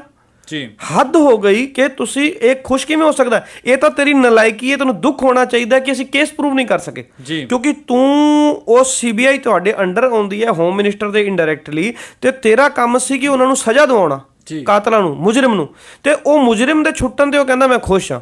2 ਅਪ੍ਰੈਲ 2009 ਨੂੰ ਉਹਨੇ ਇਹ ਗੱਲ ਕਹੀ ਤੇ 7 ਅਪ੍ਰੈਲ 2009 ਨੂੰ ਉਹਦੀ ਪ੍ਰੈਸ ਕਾਨਫਰੰਸ ਸੀ ਕਾਂਗਰਸ ਦੇ ਹੈੱਡਕੁਆਰਟਰ ਦੇ ਅੰਦਰ ਦਿੱਲੀ ਵਿੱਚ। ਮੈਂ ਅੱਜ ਮੈਂ ਕਹਿ ਹੀ ਦਿੰਦਾ, ਮੈਂ ਪਹਿਲਾਂ ਨਹੀਂ ਕਹਿੰਦਾ ਰਿਹਾ ਜ਼ਿਆਦਾ, ਕਿ ਹਾਂ ਮੈਂ ਮਨ ਬਣਾ ਕੇ ਗਿਆ ਸੀ, ਮੈਂ ਸੋਚ ਕੇ ਗਿਆ ਸੀ ਕਿ ਅੱਜ ਵਿਰੋਧ ਕਰਨਾ ਪਰ ਪਹਿਲਾਂ ਇਸ਼ੂ ਖੜਾ ਕਰਨਾ ਤੇ 99.9% ਇਹੀ ਹੈ ਕਿ ਇਹ ਮੇਰੀ ਗੱਲ ਦਾ ਜਵਾਬ ਨਹੀਂ ਦੇਣਗੇ ਤੇ ਕਿਉਂਕਿ ਇਹਨਾਂ ਦੇ ਅੰਦਰੋਂ ਹੱਥ ਖੂਨ ਨਾਲ ਰੰਗੇ ਹੋਏ ਆ ਤੇ ਇਹਨਾਂ ਨੇ ਮੰਨਣੀ। ਪਰ ਜੇ ਇਹਨੇ ਕਹਿ ਦਿੱਤਾ ਕਿ ਹਾਂ ਅਸੀਂ ਉਹਨਾਂ ਦੀਆਂ ਟਿਕਟਾਂ ਕੱਟ ਦਿੰਦੇ ਹਾਂ ਜਾਂ ਅਸੀਂ ਕੇਸ ਚਲਾਵਾਂਗੇ CBI ਨੂੰ ਕਹਿ ਕੇ ਕੇਸ, ਤਾਂ ਸ਼ਾਇਦ ਮੈਂ ਨਹੀਂ ਕਰਾਂਗਾ, ਪਰ ਅਦਰਵਾਈਜ਼ 99.9% ਮੈਂ ਇਹਨੂੰ ਫਿਰ ਇੱਕ ਉੱਥੇ ਪ੍ਰੈਸ ਕਾਨਫਰੰਸ ਕਾਂਗਰਸ ਦਾ ਹੈੱਡਕੁਆਰਟਰ ਸੀ, ਮੇਰਾ ਐਕਚੁਅਲੀ ਮਕਸਦ ਸੀ ਮੈਂ ਇੱਕ ਹਾ ਦਾ ਨਾਰਾ ਮਾਰਨ ਦਾ ਕਿ ਬਈ ਚਲੋ ਸੂਬਾ ਸਰਹੰਦ ਦੀ ਕਚਹਿਰੀ 'ਚ ਬਚਾ ਤਾਂ ਨਹੀਂ ਸਕਿਆ ਨਵਾਬ ਮਲੇਰਕੋਟਲਾ, ਪਰ ਹਿਸਟਰੀ ਕ੍ਰੀਏਟ ਕੀਤੀ। ਉਹਨੇ ਕਿਹਾ ਕਿ ਇਹ ਸੂਬਾ ਸਰਹੰਦ ਦੀ ਕਚਹਿਰੀ 'ਚ ਅਨਿਆਂ ਹੋ ਰਿਹਾ ਤੇ ਤੁਸੀਂ ਨਿਆਂ ਨਹੀਂ ਕੀਤਾ। ਤੇ ਮੈਂ ਉਹਨੂੰ ਇੱਕ ਪੁੱਛਿਆ, ਮੈਂ ਕਿਹਾ ਤੂੰ ਮੈਨੂੰ ਦੱਸ, ਤੁਸੀਂ 2002 ਮੋਦੀ ਦੀ ਗੱਲ ਕਰਦੇ ਹੋ, ਮੌਤ ਕਾ ਸੌਦਾਗਰ ਕਹਿੰਦੇ ਹੋ, ਤੇ ਫਿਰ ਮੈਨੂੰ ਇਹ ਦੱਸ ਕਿ 84 ਦੇ ਮੌਤ ਕੇ ਸੌਦਾਗਰ ਕੌਣ ਹੈ ਉਹ ਤੂੰ ਇਹ ਬਿਆਨ ਕਿਵੇਂ ਦਿੱਤਾ ਹੈ ਕਿ ਮੈਂ ਬੜਾ ਖੁਸ਼ ਹਾਂ, ਤੂੰ ਖੁਸ਼ ਕਿਵੇਂ ਹੋ ਸਕਦਾ? ਤੇ ਉਹਨੇ ਮੈਨੂੰ ਕਿਹਾ ਕਿ you are using this platform for your agenda, ਤੂੰ ਪੱਤਰਕਾਰ ਵਾਰਤਾ ਦੀ ਦੁਰਵਰਤੋਂ ਕਰ ਰਿਹਾ, ਗਲਤ ਇਸਤੇਮਾਲ ਕਰ। ਮੈਂ ਕਿਹਾ ਮੈਂ ਹੰਡਿਆ ਹੋਇਆ ਪੱਤਰਕਾਰ ਹਾਂ, you have made a statement on 2 April 2009, I am asking clarifications, ਮੇਰਾ ਹੱਕ ਬਣਦਾ ਹੈ ਕਿ ਮੈਂ ਤੈਨੂੰ ਕਾਊਂਟਰ ਕੁਐਸਚਨ ਕਰਾਂ।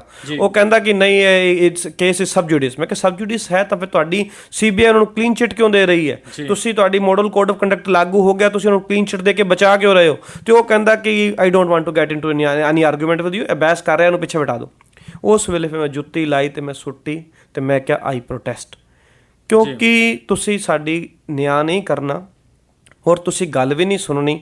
ਤੇ ਇੱਕ ਪ੍ਰੋਟੈਸਟ ਇਤਿਹਾਸ ਵਿੱਚ ਰਚ ਜਾਵਾਂ, ਉਹ ਕਾਂਗਰਸ ਦਾ ਹੈੱਡਕੁਆਰਟਰ, ਉਹ ਜਿੱਦਾਂ ਮੁਖਿਆਲੇ ਜਿਹਨੂੰ ਕਹਿੰਦੇ ਆ, ਉੱਥੇ ਉਸ ਹੋਮ ਮਿਨਿਸਟਰ ਨੂੰ ਇਹ ਦੱਸ ਦਈਏ ਦੁਨੀਆ 'ਚ ਅਸੀਂ ਜਿਉਂਦੇ ਹਾਂ, ਅਸੀਂ ਮਰੇ ਨਹੀਂ। ਮੈਨੂੰ ਪਤਾ ਸੀ ਮੇਰਾ ਕੈਰੀਅਰ ਐਜ਼ ਅ ਜਰਨਲਿਸਟ ਖਤਮ ਹੋ ਜਾਏਗਾ। ਮੈਨੂੰ ਫੜ ਕੇ ਲੈ ਗਏ, ਉਸ ਤੋਂ ਬਾਅਦ ਤੁਗਲਕ ਰੋਡ ਥਾਣੇ ਬੰਦ ਕਰ ਦਿੱਤਾ, ਇੰਟਰੋਗੇਸ਼ਨ ਵਗੈਰਾ ਸ਼ੁਰੂ ਹੋ ਗਈ ਤੇ ਉਹ ਸਾਰਾ।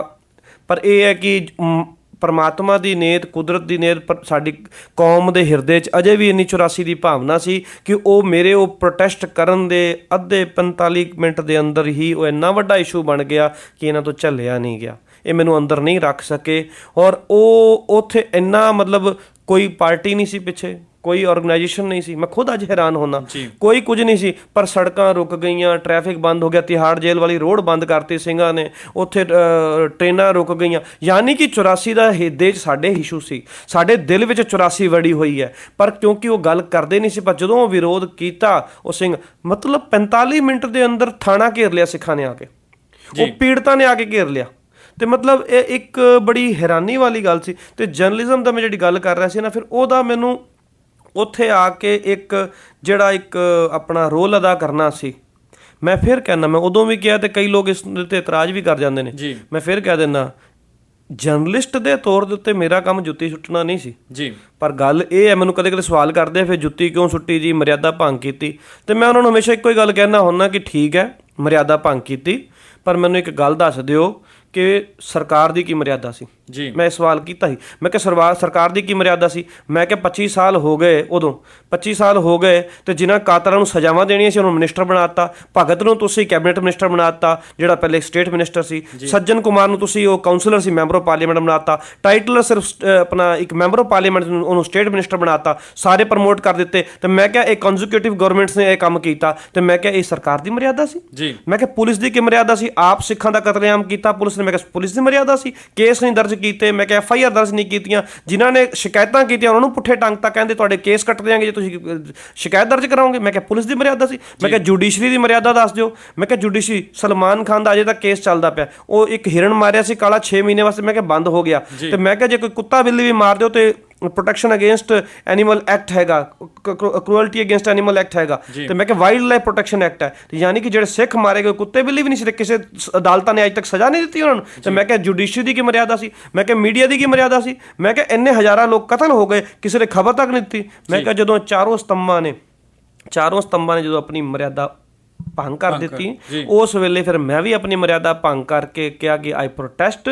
ਤੇ ਇਹ ਜੁੱਤੀ ਤੁਹਾਡੇ ਵੱਜਣੀ ਸੀ, ਕਿਉਂਕਿ ਇਹਦੇ ਬਿਲਾ ਭਗਤ ਸਿੰਘ ਨੇ ਕਿਸੇ ਨੂੰ ਮਾਰਨ ਵਾਸਤੇ ਬੰਬ ਦਾ ਧਮਾਕਾ ਨਹੀਂ ਸੀ ਕੀਤਾ, ਤੇ ਨਾ ਹੀ ਮੈਂ ਕਿਸੇ ਨੂੰ ਫਿਜ਼ੀਕਲੀ ਹਰਟ ਕਰਨ ਵਾਸਤੇ ਕੀਤਾ ਸੀ। ਪਰ ਉਹਨੇ ਕਿਹਾ ਸੀ ਅਸੀਂ ਗੁਲਾਮ ਆ, ਤੇ ਇਹ ਸਾਡਾ ਹਾਲ ਕੀਤਾ ਹੋਇਆ ਅੰਗਰੇਜ਼ਾਂ ਨੂੰ ਉਹਨਾਂ ਦੇ ਕੰਨ ਖੋਲ ਕੇ ਸੁਣਾਉਣਾ ਸੀ। ਤੇ ਮੈਂ ਵੀ ਕੰਨ ਖੋਲ ਕੇ ਸੁਣਾਉਣਾ ਸੀ ਕਿ ਤੁਸੀਂ ਇਹ ਕਤਲੇਆਮ ਕੀਤਾ ਹੈ ਤੇ ਤੁਸੀਂ ਇਹਨੂੰ ਛਪਾਉਣਾ ਚਾਹੁੰਦੇ ਹੋ, ਹਮੇਸ਼ਾ ਚਾਹੁੰਦੇ ਹੋ ਕਿ ਇਹ ਦਬ ਜਾਏ। ਇਹ ਦਬਾਉਣਾ ਨਹੀਂ, ਸਾਡੇ ਦਿਲ ਦੇ ਅੰਦਰ ਉਕਰਿਆ ਹੋਇਆ, ਅਸੀਂ ਮਰੇ ਨਹੀਂ ਆ, ਤੇ ਇਹਦਾ ਵਿਰੋਧ ਅਸੀਂ ਕਰਨ ਦੀ ਹਿੰਮਤ ਰੱਖਦੇ ਹਾਂ। ਜੀ ਬਹੁਤ ਧੰਨਵਾਦ। ਡੀਟੇਲ ਜਿਹੜੀ ਤੁਸੀਂ ਇਹ ਜਾਣਕਾਰੀ ਇਸ ਸੰਬੰਧ ਦੇ ਵਿੱਚ ਦਿੱਤੀ। ਤੇ ਜਰਨੈਲ ਸਿੰਘ, ਜਿਹੜਾ ਅਗਲਾ ਸਵਾਲ ਮੇਰਾ ਤੁਹਾਨੂੰ ਹੈਗਾ ਉਹ ਹੈ ਕਿ ਇਮੀਡੀਏਟਲੀ ਜਦੋਂ ਤੁਸੀਂ ਰੋਸ ਆਪਣਾ ਪ੍ਰਗਟ ਕੀਤਾ ਉੱਥੇ, ਉਹਦੇ ਆਫਟਰਮਾਥ, ਉਹ ਤੋਂ ਇਮੀਡੀਏਟਲੀ ਬਾਅਦ ਜਿਹੜਾ ਪੁਲਿਸ ਅਸੀਂ ਦੇਖਿਆ ਮੀਡੀਆ ਦੇ ਵਿੱਚ ਤੁਹਾਨੂੰ ਫੜ ਕੇ ਲੈ ਗਏ ਸੀ, ਤੁਸੀਂ ਦੱਸਿਆ ਵੀ ਥਾਣੇ ਦੇ ਵਿੱਚ ਲੈ ਗਏ ਸੀ। ਉਸ ਤੋਂ ਬਾਅਦ ਇੱਕ ਕੇਸ ਚੱਲਣ ਦੀ ਗੱਲ ਆਈ, ਤੇ ਉਸ ਤੋਂ ਬਾਅਦ ਥੋੜ੍ਹੀ ਜਿਹੀ ਤੁਹਾਡਾ ਜਿਹੜਾ ਕੈਰੀਅਰ ਸੀ ਐਜ਼ ਅ ਜਰਨਲਿਜ਼ਮ ਦਾ, ਉਹ ਕਿਸ ਪਾਸੇ ਨੂੰ ਤੁਰਿਆ? ਦੇਖੋ, ਵੈਸੇ ਮੈਂ ਪਹਿਲੇ ਗੱਲ ਤੋਂ ਸ਼ੁਰੂ ਕਰਦਾ, ਜਿਹੜਾ ਠੀਕ ਹੈ ਉਹ ਪਰਮਾਤਮਾ ਦੀ ਨੀਅਤ ਤੋਂ ਕੰਮ ਹੋਇਆ। ਤੇ ਪਰ ਮੈਂ ਇਹ ਕਹਿੰਦਾ ਨਾ, ਕਬੀਰ ਨਾ ਹਮ ਕੀਆ ਨਾ ਕਰੇਂਗੇ ਨਾ ਕਰ ਸਕੇ ਸਰੀਰ, ਕਿਆ ਜਾਣਾ ਕਿ ਹਰ ਕੀਆ ਭਇਓ ਕਬੀਰ ਕਬੀਰ। ਉਹ ਪਰਮਾਤਮਾ ਦੀ ਨੀਅਤ ਆ ਕਿ ਉਹ ਜੁੱਤੀ ਉਹਨਾਂ ਨੂੰ ਪੈਣੀ ਸੀ। ਉਹ ਕੌਮ ਦੀ ਜੁੱਤੀ ਸੀ, ਮੇਰੀ ਆਪਣੇ ਇਕੱਲੇ ਦੀ ਨਹੀਂ ਸੀ। ਜੇ ਹੁੰਦੀ ਤਾਂ ਕੋਈ ਅਸਰ ਨਹੀਂ ਸੀ ਪੈਣਾ। ਤੇ ਉਹਦੇ ਬਾਅਦ ਮੈਨੂੰ ਫਿਰ ਥਾਣੇ ਲੈ ਗਏ, ਤੁਗਲਕ ਰੋਡ। ਫਿਰ ਉਹਨਾਂ ਨੇ ਕੀ ਹੁੰਦਾ ਕਿ ਉਹ ਘਰਦਿਆਂ ਦੇ ਸਾਰਿਆਂ ਦੇ ਫੋਨ ਕੱਟਦੇ, ਫਿਰ ਛਾਪੇ ਛੁਪੇ ਮਾਰਦੇ ਆ। ਫਿਰ ਪੁਲਿਸ ਵਾਲੇ ਘਰ ਪਹੁੰਚ ਗਏ। ਤੇ ਮੈਨੂੰ ਪੁੱਛਣ ਲੱਗ ਗਏ ਮੇਰਾ ਕੀ ਇਤਿਹਾਸ ਹੈ, ਮੇਰਾ ਘਰ ਦੇ ਕਿੱਥੇ, ਮੇਰੇ ਪੂਰੇ ਜਾਣਕਾਰੀ, ਭੈਣ ਕਿੱਥੇ ਰਹਿੰਦੀ, ਭਰਾ ਕਿੱਥੇ ਰਹਿੰਦਾ, ਜੀਜਾ ਕਿੱਥੇ, ਸਾਰਾ ਕੁਝ ਲੈ ਕੇ ਉਹਨਾਂ ਨੇ ਸਾਰਾ ਕੰਮ ਸ਼ੁਰੂ ਕਰਨਾ ਹੁੰਦਾ ਆ। ਪਰ ਮੈਂ ਐਜ਼ ਏ ਜਰਨਲਿਸਟ ਮੇਰੀ ਕਾਫੀ ਅੱਛੀ ਰੈਪੋ ਸੀ ਤੇ ਸਾਰੇ ਨੈਸ਼ਨਲ ਮੀਡੀਆ ਮੈਨੂੰ ਜਾਣਦਾ ਸੀ ਤੇ ਉਹਦੇ ਵਿੱਚ ਮੇਰੀ ਇੱਕ ਰੈਪੋ ਬੜੀ ਅੱਛੀ ਹੋਣ ਦੇ ਕਰਕੇ ਉਹ ਮੈਨੂੰ ਇੱਕ ਜਿੱਦਾਂ ਕਹਿੰਦੇ ਨਾ ਕਿ ਉਹਨਾਂ ਨੇ ਕੋਈ ਝੂਠਾ ਕੇਸ ਪਾ ਦੇਣਾ ਸੀ ਤੇ ਉਹ ਮੇਰੇ ਪਾਉਣ 'ਚ ਉਹ ਹਿੰਮਤ ਨਹੀਂ ਕਰ ਸਕੇ। ਤੇ ਦੂਜੀ ਗੱਲ ਜਿਹੜੀ ਸੀ, ਫਿਰ ਉਹਨਾਂ ਨੇ ਕਿਹਾ ਕਿ ਇਹ ਹੁਣ ਕੇਸ ਇਹਦੇ 'ਤੇ ਪਾਇਆ ਤੇ ਇਹ ਜਿਹੜਾ ਆ ਫਿਰ ਇਹ ਪੁੱਠਾ ਪੈ ਜਾਣਾ। ਪੁੱਠਾ ਇਸ ਲਈ ਪੈਣਾ ਸੀ ਕਿਉਂਕਿ ਮੈਂ ਵੀ ਸੋਚਿਆ ਸੀ ਜੇ ਮੈਨੂੰ ਬੰਦ ਕਰਤਾ ਤੇ ਮੈਂ ਜ਼ਮਾਨਤ ਨਹੀਂ ਲੈਣੀ। ਤੇ ਇਹਨਾਂ ਨੇ, ਇਹ ਵਕੀਲ ਆਪ ਹੈ ਚਿਦੰਬਰਮ, ਤੇ ਚਿਦੰਬਰਮ ਨੂੰ ਇਸ ਗੱਲ ਦੀ ਸਮਝ ਸੀ ਕਿ ਜੇ ਕੇਸ ਪਾਏਗਾ ਤਾਂ ਕੇਸ ਜਿਹੜਾ ਆ ਜੁੱਤੀ ਸੁੱਟਣ ਦਾ। ਤੇ ਉਸ ਕੇਸ ਦੇ ਵਿੱਚ ਪਹਿਲੀ ਪਾਰਟੀ ਮੈਂ ਆ ਤੇ ਸੈਕਿੰਡ ਪਾਰਟੀ ਉਹ ਹੈ ਤੇ ਉਹਨੂੰ ਵੀ ਅਦਾਲਤ 'ਚ ਆ ਕੇ ਆਪਣੀ ਗਵਾਹੀ ਦੇਣੀ ਪਏਗੀ। ਤੇ ਜੁੱਤੀ ਖਾਣ ਦੇ ਕੇਸ ਦੇ ਵਿੱਚ ਦੇਸ਼ ਦਾ ਹੋਮ ਮਿਨਿਸਟਰ ਇੰਡੀਆ ਦਾ ਆਵੇਗਾ ਤੇ ਉਹ ਜਿੰਨੀ ਬੇਇੱਜ਼ਤੀ ਉਹਨਾਂ ਦੀ ਹੋਵੇਗੀ ਤੇ ਉਨੀ ਮੀਡੀਆ ਵੀ ਚੁੱਕੇਗਾ ਤੇ ਜਦ ਤੱਕ 2 ਸਾਲ ਕੇ 4 ਸਾਲ ਕੇਸ ਚੱਲੇਗਾ ਤਦ ਤੱਕ ਇਹਨਾਂ ਦੀ ਲਾਪਾ ਹੁੰਦੀ ਰਹੇਗੀ। ਤੇ ਉਹਨਾਂ ਨੇ ਕਿਹਾ ਕਿ ਇਹਨੂੰ ਕੇਸ ਨੂੰ ਨਹੀਂ ਪਾਉਣਾ। ਪਰ ਬੜੀ ਸਮਾਰਟਲੀ ਉਹ ਕੰਮ ਕਰਦੇ ਆ। ਉਹਨਾਂ ਨੇ ਫਿਰ ਮੇਰਾ ਜਿਹੜਾ ਮੈਂ ਥਾਣੇ ਗਿਆ ਤੇ ਮੇਰਾ ਕਾਰਡ ਉਹਨੇ ਜ਼ਬਤ ਕਰ ਲਿਆ, ਪੁਲਿਸ ਵਾਲੇ ਨੇ। ਉਹਨਾਂ ਨੇ ਮੇਰਾ ਜਰਨਲਿਜ਼ਮ ਦਾ ਜਿਹੜਾ ਕਾਰਡ ਹੁੰਦਾ ਜਿਹਨੂੰ ਲੈ ਕੇ ਮੈਂ ਕਦੇ ਵੀ ਕਿਸੇ ਮਿਨਿਸਟਰੀ ਜਾ ਸਕਦਾ ਸੀ, ਜਿਹੜਾ ਉਹ ਇੱਕ ਐਕਸਪੀਰੀਅੰਸ ਤੋਂ ਬਾਅਦ ਤੁਹਾਨੂੰ ਇਸ਼ੂ ਹੁੰਦਾ ਉਹਨੂੰ ਲੈ ਕੇ ਤੁਸੀਂ ਨੈਸ਼ਨਲ ਜਰਨਲਿਜ਼ਮ ਕਰਦੇ ਹੋ। ਤੇ ਉਹ ਮੇਰਾ ਕਾਰਡ ਜ਼ਬਤ ਕਰ ਲਿਆ, ਮੇਰੇ ਜਿਹੜਾ ਪਾਰਲੀਮੈਂਟ ਵਾਲਾ ਕਾਰਡ ਸੀ ਉਹ ਜ਼ਬਤ ਕਰ ਲਿਆ, ਜਿਹੜਾ ਦੂਜਾ ਹੋਮ ਮਿਨਿਸਟਰੀ ਤੋਂ ਇਸ਼ੂ ਹੋਇਆ ਹੁੰਦਾ ਕਾਰਡ ਉਹ ਜ਼ਬਤ ਕਰ ਲਿਆ। ਜਦੋਂ ਤੁਹਾਡੇ ਕਾਰਡ ਜ਼ਬਤ ਹੋ ਜਾਂਦੇ ਫਿਰ ਤੁਸੀਂ ਜਰਨਲਿਜ਼ਮ ਉਸ ਲੈਵਲ ਦੇ ਉੱਤੇ ਨਹੀਂ ਕਰ ਸਕਦੇ। ਤੇ ਉਹਨਾਂ ਨੇ ਫਿਰ ਉਸ ਤੋਂ ਬਾਅਦ ਉਹਨਾਂ ਨੇ ਮੇਰੇ ਅਖਬਾਰ ਵਾਲਿਆਂ 'ਤੇ ਪ੍ਰੈਸ਼ਰ ਪਾ ਕੇ ਮੈਨੂੰ ਉੱਥੋਂ ਉਹਨਾਂ ਨੇ ਮੈਨੂੰ ਕਹਿਣਾ ਸ਼ੁਰੂ ਕਰਤਾ ਕਿ ਤੂੰ ਅਸਤੀਫਾ ਦੇ ਦੇ। ਮੈਂ ਕਿਹਾ ਮੈਂ ਅਸਤੀਫਾ ਨਹੀਂ ਦੇਣਾ। ਮੈਂ ਕਿਹਾ ਮੈਨੂੰ ਇੰਨਾ ਤਾਂ ਪਤਾ ਕਿ ਮੇਰੀ ਮੌਤ ਤੈਅ ਹੈ ਐਜ਼ ਏ ਜਰਨਲਿਸਟ, ਪਰ ਮੈਂ ਹੁਣ ਜਾਂ ਤਾਂ ਮੈਂ ਆਤਮ ਹੱਤਿਆ ਕਰਾਂ ਜਾਂ ਤੁਸੀਂ ਮੈਨੂੰ ਸ਼ਹੀਦ ਕਰੋ ਤੇ ਮੈਂ ਸੁਸਾਈਡ ਕਰਨ ਵਾਲਾ ਨਹੀਂ ਹਾਂ, ਤੁਸੀਂ ਮੈਨੂੰ ਕੱਢ ਦਿਓ। ਫਿਰ ਉਹਨਾਂ ਨੇ ਮੈਨੂੰ ਫਾਇਰ ਕਰ ਦਿੱਤਾ, ਮੈਨੂੰ ਉੱਥੋਂ ਕੱਢ ਦਿੱਤਾ। ਤੇ ਉਹਦੇ ਬਾਅਦ ਐਜ਼ ਏ ਜਰਨਲਿਸਟ ਮੇਰਾ ਕੈਰੀਅਰ ਓਵਰ ਹੋ ਜਾਣਾ ਸੀ। ਮੈਨੂੰ ਉਹਦੇ 'ਚ ਕੋਈ ਮੈਨੂੰ ਕੋਈ ਸ਼ੌਕ ਨਹੀਂ ਸੀ, ਮੈਨੂੰ ਕੋਈ ਉਹ ਨਹੀਂ ਸੀ, ਮੈਨੂੰ ਕੋਈ ਐਵੇਂ ਹੋ ਗਿਆ ਜੀ ਮੈਨੂੰ ਆਈ ਵਾਸ ਫੁਲੀ ਪ੍ਰੀਪੇਅਰਡ ਕਿ ਇਹ ਹੋਏਗਾ। ਉਹ ਪਰਮਾਤਮਾ ਨੇ ਕਰਨਾ। ਹਾਂ, ਇਹ ਗੱਲ ਜ਼ਰੂਰ ਹੈ ਕਿ ਜੁੱਤੀ ਪੈਣ ਤੋਂ ਬਾਅਦ ਕਾਂਗਰਸ ਪਾਰਟੀ ਨੇ ਮਾਫੀ ਮੰਗੀ। ਇਹਨਾਂ ਦੇ ਇਹੀ ਚਿਦੰਬਰਮ ਜਿਹੜਾ ਕਹਿੰਦਾ ਸੀ I am very happy my friend has been exonerated by CBI, ਮੈਂ ਬੜਾ ਖੁਸ਼ ਹਾਂ, ਇਹੀ ਉਹ ਬਰਖਾ ਦਾਦ ਦੇ ਸ਼ੋਅ ਦੇ ਉੱਤੇ ਕਹਿੰਦਾ ਕਿ enough people have not been punished, grievances are legitimate. ਵਿਰੋਧ ਠੀਕ ਹੈ, ਇਹੀ ਕਹਿਣਾ। ਇਹ ਦੂਜੇ ਦਿਨ ਇਹਨਾਂ ਦੋਨਾਂ ਦੀ ਟਿਕਟਾਂ ਕੱਟਦੀਆਂ। ਸੱਜਣ ਕੁਮਾਰ ਟਾਈਟ ਜਿਹੜਾ ਕਾਂਗਰਸ ਦੇ 125 ਸਾਲ ਦੇ ਇਤਿਹਾਸ 'ਚ ਕਦੇ ਨਹੀਂ ਹੋਇਆ ਸੀ ਕਿ ਪਾਰਲੀਮੈਂਟ ਦੀਆਂ ਟਿਕਟਾਂ ਦੇਣ ਤੋਂ ਬਾਅਦ ਉਹਨਾਂ ਨੇ ਵਾਪਸ ਲਈਆਂ ਹੋਣ। ਇਹਨਾਂ ਦੋਨਾਂ ਨੂੰ ਜਿਹੜੇ ਬੜੇ ਛਾਤੀ ਚੌੜੀ ਕਰਕੇ ਕਹਿੰਦੇ ਸੀ ਨਾ ਕੁਛ ਨਹੀਂ ਹੋਣਾ ਸਾਨੂੰ, ਇਹਨਾਂ ਦੋਨਾਂ ਦੀਆਂ ਟਿਕਟਾਂ ਵਾਪਸ ਲੈ ਲਈਆਂ, ਇਹਨਾਂ ਦਾ ਪੋਲੀਟੀਕਲ ਕੈਰੀਅਰ ਖਤਮ ਹੋ ਗਿਆ। ਤੀਸਰੇ ਦਿਨ ਪ੍ਰਾਈਮ ਮਿਨਿਸਟਰ ਮਨਮੋਹਨ ਸਿੰਘ ਨੇ ਵਿਮਨ ਪ੍ਰੈਸ ਕਲੱਬ ਦੇ ਅੰਦਰ ਸਵਾਲ ਪੁੱਛਿਆ ਕਿ ਇਹ ਟਿਕਟਾਂ ਕੱਟ ਦਿੱਤੀਆਂ, ਇਹਦੇ 'ਤੇ ਕੁਛ ਕਹੋ। ਤੇ ਉਹਨੇ ਕਿਹਾ ਸੀ ਦੇਰ ਆਏ ਦੁਰਸਤ ਆਏ, ਯਾਨੀ ਕਿ ਪ੍ਰਾਈਮ ਮਿਨਿਸਟਰ ਮਨਮੋਹਨ ਸਿੰਘ ਵੀ ਮੇਰਾ ਇੰਤਜ਼ਾਰ ਕਰ ਰਹੇ ਸੀ ਕਿ ਕੋਈ ਜੁੱਤੀ ਮਾਰੇਗਾ ਤਾਂ ਟਿਕਟਾਂ ਕੱਟੀਆਂ ਜਾਣਗੀਆਂ, ਬੈਟਰ ਲੇਟ ਦੈਨ ਨੈਵਰ। ਪਰ ਉਹ ਪ੍ਰਾਈਮ ਮਿਨਿਸਟਰ ਨੇ ਵੀ ਮੈਨੂੰ ਜਸਟੀਫਾਈ ਕੀਤਾ।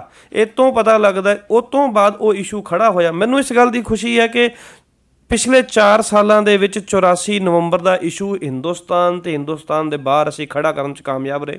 ਇਹਨਾਂ ਨੇ ਸਾਨੂੰ ਮਾਰਿਆ ਸੀ, ਸਾਡੇ ਨਿਰਦੋਸ਼ ਬੱਚਿਆਂ ਨੂੰ 2-2 ਮਹੀਨੇ ਬੱਚਿਆਂ ਨੂੰ ਕੁੱਕਰਾਂ 'ਚ ਰੱਖ ਕੇ ਉਬਾਲਿਆ ਸੀ ਤੇ ਗਲਾਂ 'ਚ ਟਾਇਰ ਪਾ ਕੇ ਸਾੜਿਆ ਸੀ। ਪਰ ਸਾਡੀ ਅਕਸ ਇਹਨਾਂ ਨੇ, ਇਹਨਾਂ ਦੀਆਂ ਏਜੰਸੀਆਂ ਨੇ ਦੁਨੀਆ 'ਚ ਬਣਾਤਾ ਕਿ ਅਸੀਂ ਧਾੜਵੀ ਹਾਂ, ਅਸੀਂ ਅੱਤਵਾਦੀ ਹਾਂ, ਅਸੀਂ ਜਿਹੜੇ ਹਾਂ ਅਸੀਂ ਵਾਇਲੈਂਸ ਕਰਨ ਵਾਲੇ ਹਾਂ। ਮੈਂ ਚਾਹੁੰਦਾ ਸੀ ਕਿ ਉਸ ਅਕਸ ਨੂੰ ਕੱਟਿਆ ਜਾਏ ਤੇ ਮੈਂ ਚਾਹੁੰਦਾ ਸੀ ਕਿ ਐਜ਼ ਏ ਜਰਨਲਿਸਟ ਮੈਨੂੰ ਸਮਝ ਸੀ ਕਿ 84 ਨਵੰਬਰ ਦੇ ਇਸ਼ੂ ਨੂੰ ਇੰਨੀ ਜ਼ੋਰ ਦੀ ਚੱਕ ਕੇ ਉੱਪਰ ਲਿਆਈਏ ਦੁਨੀਆ 'ਤੇ ਕਿ ਇਹ ਡਿਫੈਂਸਿਵ ਹੋ ਜਾਣ ਤੇ ਦੁਨੀਆ 'ਚ ਅਕਸ ਇਹ ਜਾਏ ਕਿ ਦੇ ਆਰ ਵਿਕਟਿਮਸ, ਸਿੱਖਾਂ ਦੇ ਨਾਲ ਗਲਤ ਹੋਇਆ। ਤੇ ਮੈਨੂੰ ਇਸ ਗੱਲ ਦੀ ਖੁਸ਼ੀ ਹੈ ਕਿ ਅਸੀਂ ਕੁਝ ਹੱਦ ਤੱਕ ਉਹ ਮੈਸੇਜ ਹਿੰਦੁਸਤਾਨ ਦੇ ਮੀਡੀਆ ਦੇ ਵਿੱਚ ਜਿਹੜਾ ਹੁਣ ਚੇਂਜ ਹੋ ਚੁੱਕਾ। ਪਹਿਲਾਂ ਤਾਂ ਸਿਰਫ ਦੂਰਦਰਸ਼ਨ ਹੁੰਦਾ ਸੀ, ਅਖਬਾਰਾਂ ਦੀ, ਹੁਣ ਥੋੜਾ ਜਿਹਾ ਖੁੱਲ ਗਿਆ ਤੇ ਉਸ ਨਵੀਂ ਪੀੜ੍ਹੀ ਨੂੰ ਦੱਸਣ ਵਾਸਤੇ, ਆਪਣੀ ਨਵੀਂ ਪੀੜ੍ਹੀ ਨੂੰ ਦੱਸਣ ਵਾਸਤੇ ਉਹਨਾਂ ਨੂੰ ਪਤਾ ਲੱਗਾ, ਦੁਨੀਆ ਦੇ ਲੋਕਾਂ ਨੂੰ ਪਤਾ ਲੱਗਾ ਕਿ ਬਈ ਇਹ 84 'ਚ ਹੋਇਆ। ਸਵਾਲ ਕਰਨੇ ਸ਼ੁਰੂ ਕੀਤੇ। ਇਹ ਜਿਹੜਾ ਮੈਨੂੰ ਬੰਦ ਨਹੀਂ ਨਾ ਕਰ ਸਕੇ ਕਿਉਂਕਿ ਐਮਬੈਸੀਆਂ ਨੇ ਬਾਹਰ ਦੀਆਂ ਨੇ ਪੁੱਛਣਾ ਸ਼ੁਰੂ ਕੀਤਾ ਕਿ ਵਾਟ ਇਜ਼ ਦਾ ਇਸ਼ੂ, ਇੰਨਾ ਰੌਲਾ ਕਿਉਂ ਪੈ ਰਿਹਾ। ਤੇ ਉਹ ਇਹਨਾਂ ਦੀ ਸ਼ਰਮ ਦੇ ਮਾਰੇ ਇਹਨਾਂ ਨੂੰ ਫਿਰ ਉਹਨਾਂ ਦੋਨਾਂ ਦੀਆਂ ਟਿਕਟਾਂ ਵੀ ਕੱਟਣੀਆਂ ਪਈਆਂ ਔਰ ਇਹਨਾਂ ਨੂੰ ਲੱਗ ਗਿਆ। ਇਹ ਚਾਹੁੰਦੇ ਸੀ ਦੇ ਟਰਾਈਂਗ ਟੂ ਕਹਿੰਦੇ ਕਿ ਬ੍ਰਸ਼ ਅੰਡਰ ਦਾ ਕਾਰਪੇਟ ਹੋਲ ਇਸ਼ੂ। ਉਹ ਚਾਹੁੰਦੇ ਸੀ ਖਤਮ ਹੋ ਜਾਵੇ ਇਸ਼ੂ 84 ਦਾ। ਇਹਨਾਂ ਨੂੰ 2-2 ਪੈਸੇ ਪਾਤੇ, ਟੁੱਕੜ ਬੋਝ ਸਾਡੇ ਲੀਡਰ ਨੇ, ਇਹਨਾਂ ਨੇ ਕੁਝ ਕਹਿਣਾ ਨਹੀਂ ਤੇ 84 ਦਾ ਇਸ਼ੂ ਖਤਮ ਕਰ ਦਿਆਂਗੇ ਤੇ ਇਹ ਭੁੱਲ ਭੁਲਾ ਜਾਣਗੇ। ਜਿੱਦਾਂ ਮਨਮੋਹਨ ਸਿੰਘ ਨੇ ਬਾਅਦ ਚੋਂ ਕਿਹਾ ਵੀ ਨਾ ਕਿ 84 ਭੁੱਲ ਜਾਣੀ ਚਾਹੀਦੀ ਹੈ ਤੇ ਇਹ ਚਾਹੁੰਦੇ ਸੀ। ਪਰ ਮੇਰਾ ਇਹ ਸੀ ਕਿ ਇਤਿਹਾਸ ਸਿੱਖਾਂ ਦਾ ਜਿਹੜਾ ਹੈ ਨਾ, ਅਸੀਂ ਆਪਣੀ ਅਰਦਾਸ ਵੀ ਯਾਦ ਕਰਦੇ ਹਾਂ ਵੀ ਜਿਨ੍ਹਾਂ ਸਿੰਘਾਂ ਧਰਮ ਹਿੱਸੇ ਤੇ ਪਾਸੇ ਬੰਦ ਕਟਾਏ ਖੋਪੜੇ। ਅਸੀਂ ਇਤਿਹਾਸ ਨਹੀਂ ਭੁਲਾ ਸਕਦੇ। ਜੇ ਆਉਣ ਵਾਲੀ ਪੀੜ੍ਹੀਆਂ ਨੇ ਸਿੱਖ ਹੋਣ ਤੇ ਮਾਣ ਕਰਨਾ ਹੋਏਗਾ ਨਾ, ਘੱਟੋ ਘੱਟ ਉਹ ਇਹ ਤਾਂ ਕਹਿਣਗੀਆਂ ਨਾ ਕਿ 25 ਸਾਲ ਬਾਅਦ ਕਿਸੇ ਸਿੰਘ ਨੇ ਖੜੇ ਹੋ ਕੇ ਜੁੱਤੀ ਮਾਰ ਕੇ ਕਹਿੰਦਾ ਵੀ ਡੋਂਟ ਐਕਸੈਪਟ ਇਨਜਸਟਿਸ। ਠੀਕ ਹੈ, ਤੇਰੇ ਹੱਥ 'ਚ ਅੱਜ ਜ਼ੁਲਮ ਹੈ, ਤੇਰੇ ਹੱਥ 'ਚ ਹਥਿਆਰ ਹੈ, ਤੇਰੇ ਹੱਥ 'ਚ ਤਾਕਤ ਹੈ, ਤੂੰ ਜ਼ੁਲਮ ਕਰ ਰਿਹਾ, ਪਰ ਤੂੰ ਮੈਨੂੰ ਝੁਕਾ ਨਹੀਂ ਸਕਦਾ, ਮੈਨੂੰ ਡਰਾ ਨਹੀਂ ਸਕਦਾ। ਅਸੀਂ ਡਰਦੇ ਨਹੀਂ ਹਾਂ। ਜੀ ਜੀ ਜੀ, ਬਿਲਕੁਲ। ਫਿਲਾਸਫੀ ਵੀ ਆਪਣੀ ਇਹੀ ਹੈ, ਪੈ ਕਹੂ ਕੋ ਦੇਤ ਨਾ ਪੈ ਆਨਤ ਮਾਨ। ਤੇ ਜਿਹੜੀ ਆਪਾਂ ਅੱਗੇ ਤੋਂ ਗੱਲਬਾਤ ਤੋਰਦੇ ਹਾਂ, ਤੁਸੀਂ ਇਹਦੇ ਬਾਰੇ ਇਸ ਸੰਬੰਧ ਦੇ ਵਿੱਚ ਕਿਤਾਬ ਵੀ ਲਿਖੀ ਆ 1984 ਦੇ ਜਿਹੜੇ ਵਿਕਟਿਮ ਸੀ ਜਾਂ ਕਿੱਦਾਂ ਇਹ ਸਾਰਾ ਕਤਲੇਆਮ ਹੋਇਆ ਉਹਦੇ ਸੰਬੰਧ ਦੇ ਵਿੱਚ। ਤੇ ਉਸ ਤੋਂ ਬਾਅਦ ਵਿਕਟਿਮਸ ਦਾ ਜਿਹੜੇ ਜਿੱਦਾਂ ਅਸੀਂ ਪਹਿਲੇ ਗੱਲ ਕੀਤੀ, ਵਿਧਵਾ ਹੋ ਗਈਆਂ ਜਾਂ ਬੱਚੇ ਯਤੀਮ ਹੋ ਗਏ, ਉਹਨਾਂ ਦੀ ਪਲਾਈਟ ਦੀ ਜਿਹੜੀ ਤੁਸੀਂ ਗੱਲਬਾਤ ਆਪਣੀ ਕਿਤਾਬ ਦੇ ਵਿੱਚ ਰੱਖੀ। ਤੇ ਥੋੜ੍ਹੇ ਸਮੇਂ ਦੇ ਵਿੱਚ ਆਪਾਂ ਉਹਦੇ ਬਾਰੇ ਵੀ ਗੱਲਬਾਤ ਕਰੀਏ।